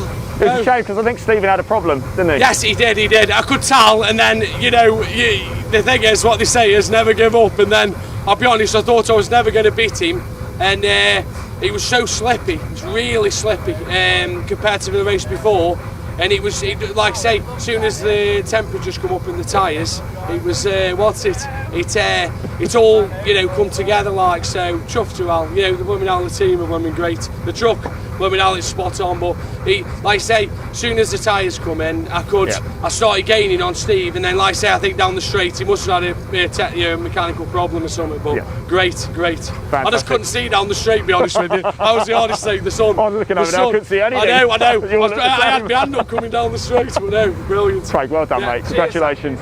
There we go. So Craig Reed again, Division 2 winner for the second time today. Some wonderful racing. We really hope you've enjoyed the coverage today, but guess what? We are back tomorrow for more British Truck Racing Championship. So make sure you come back there. We'll see you tomorrow right here at Snetterton.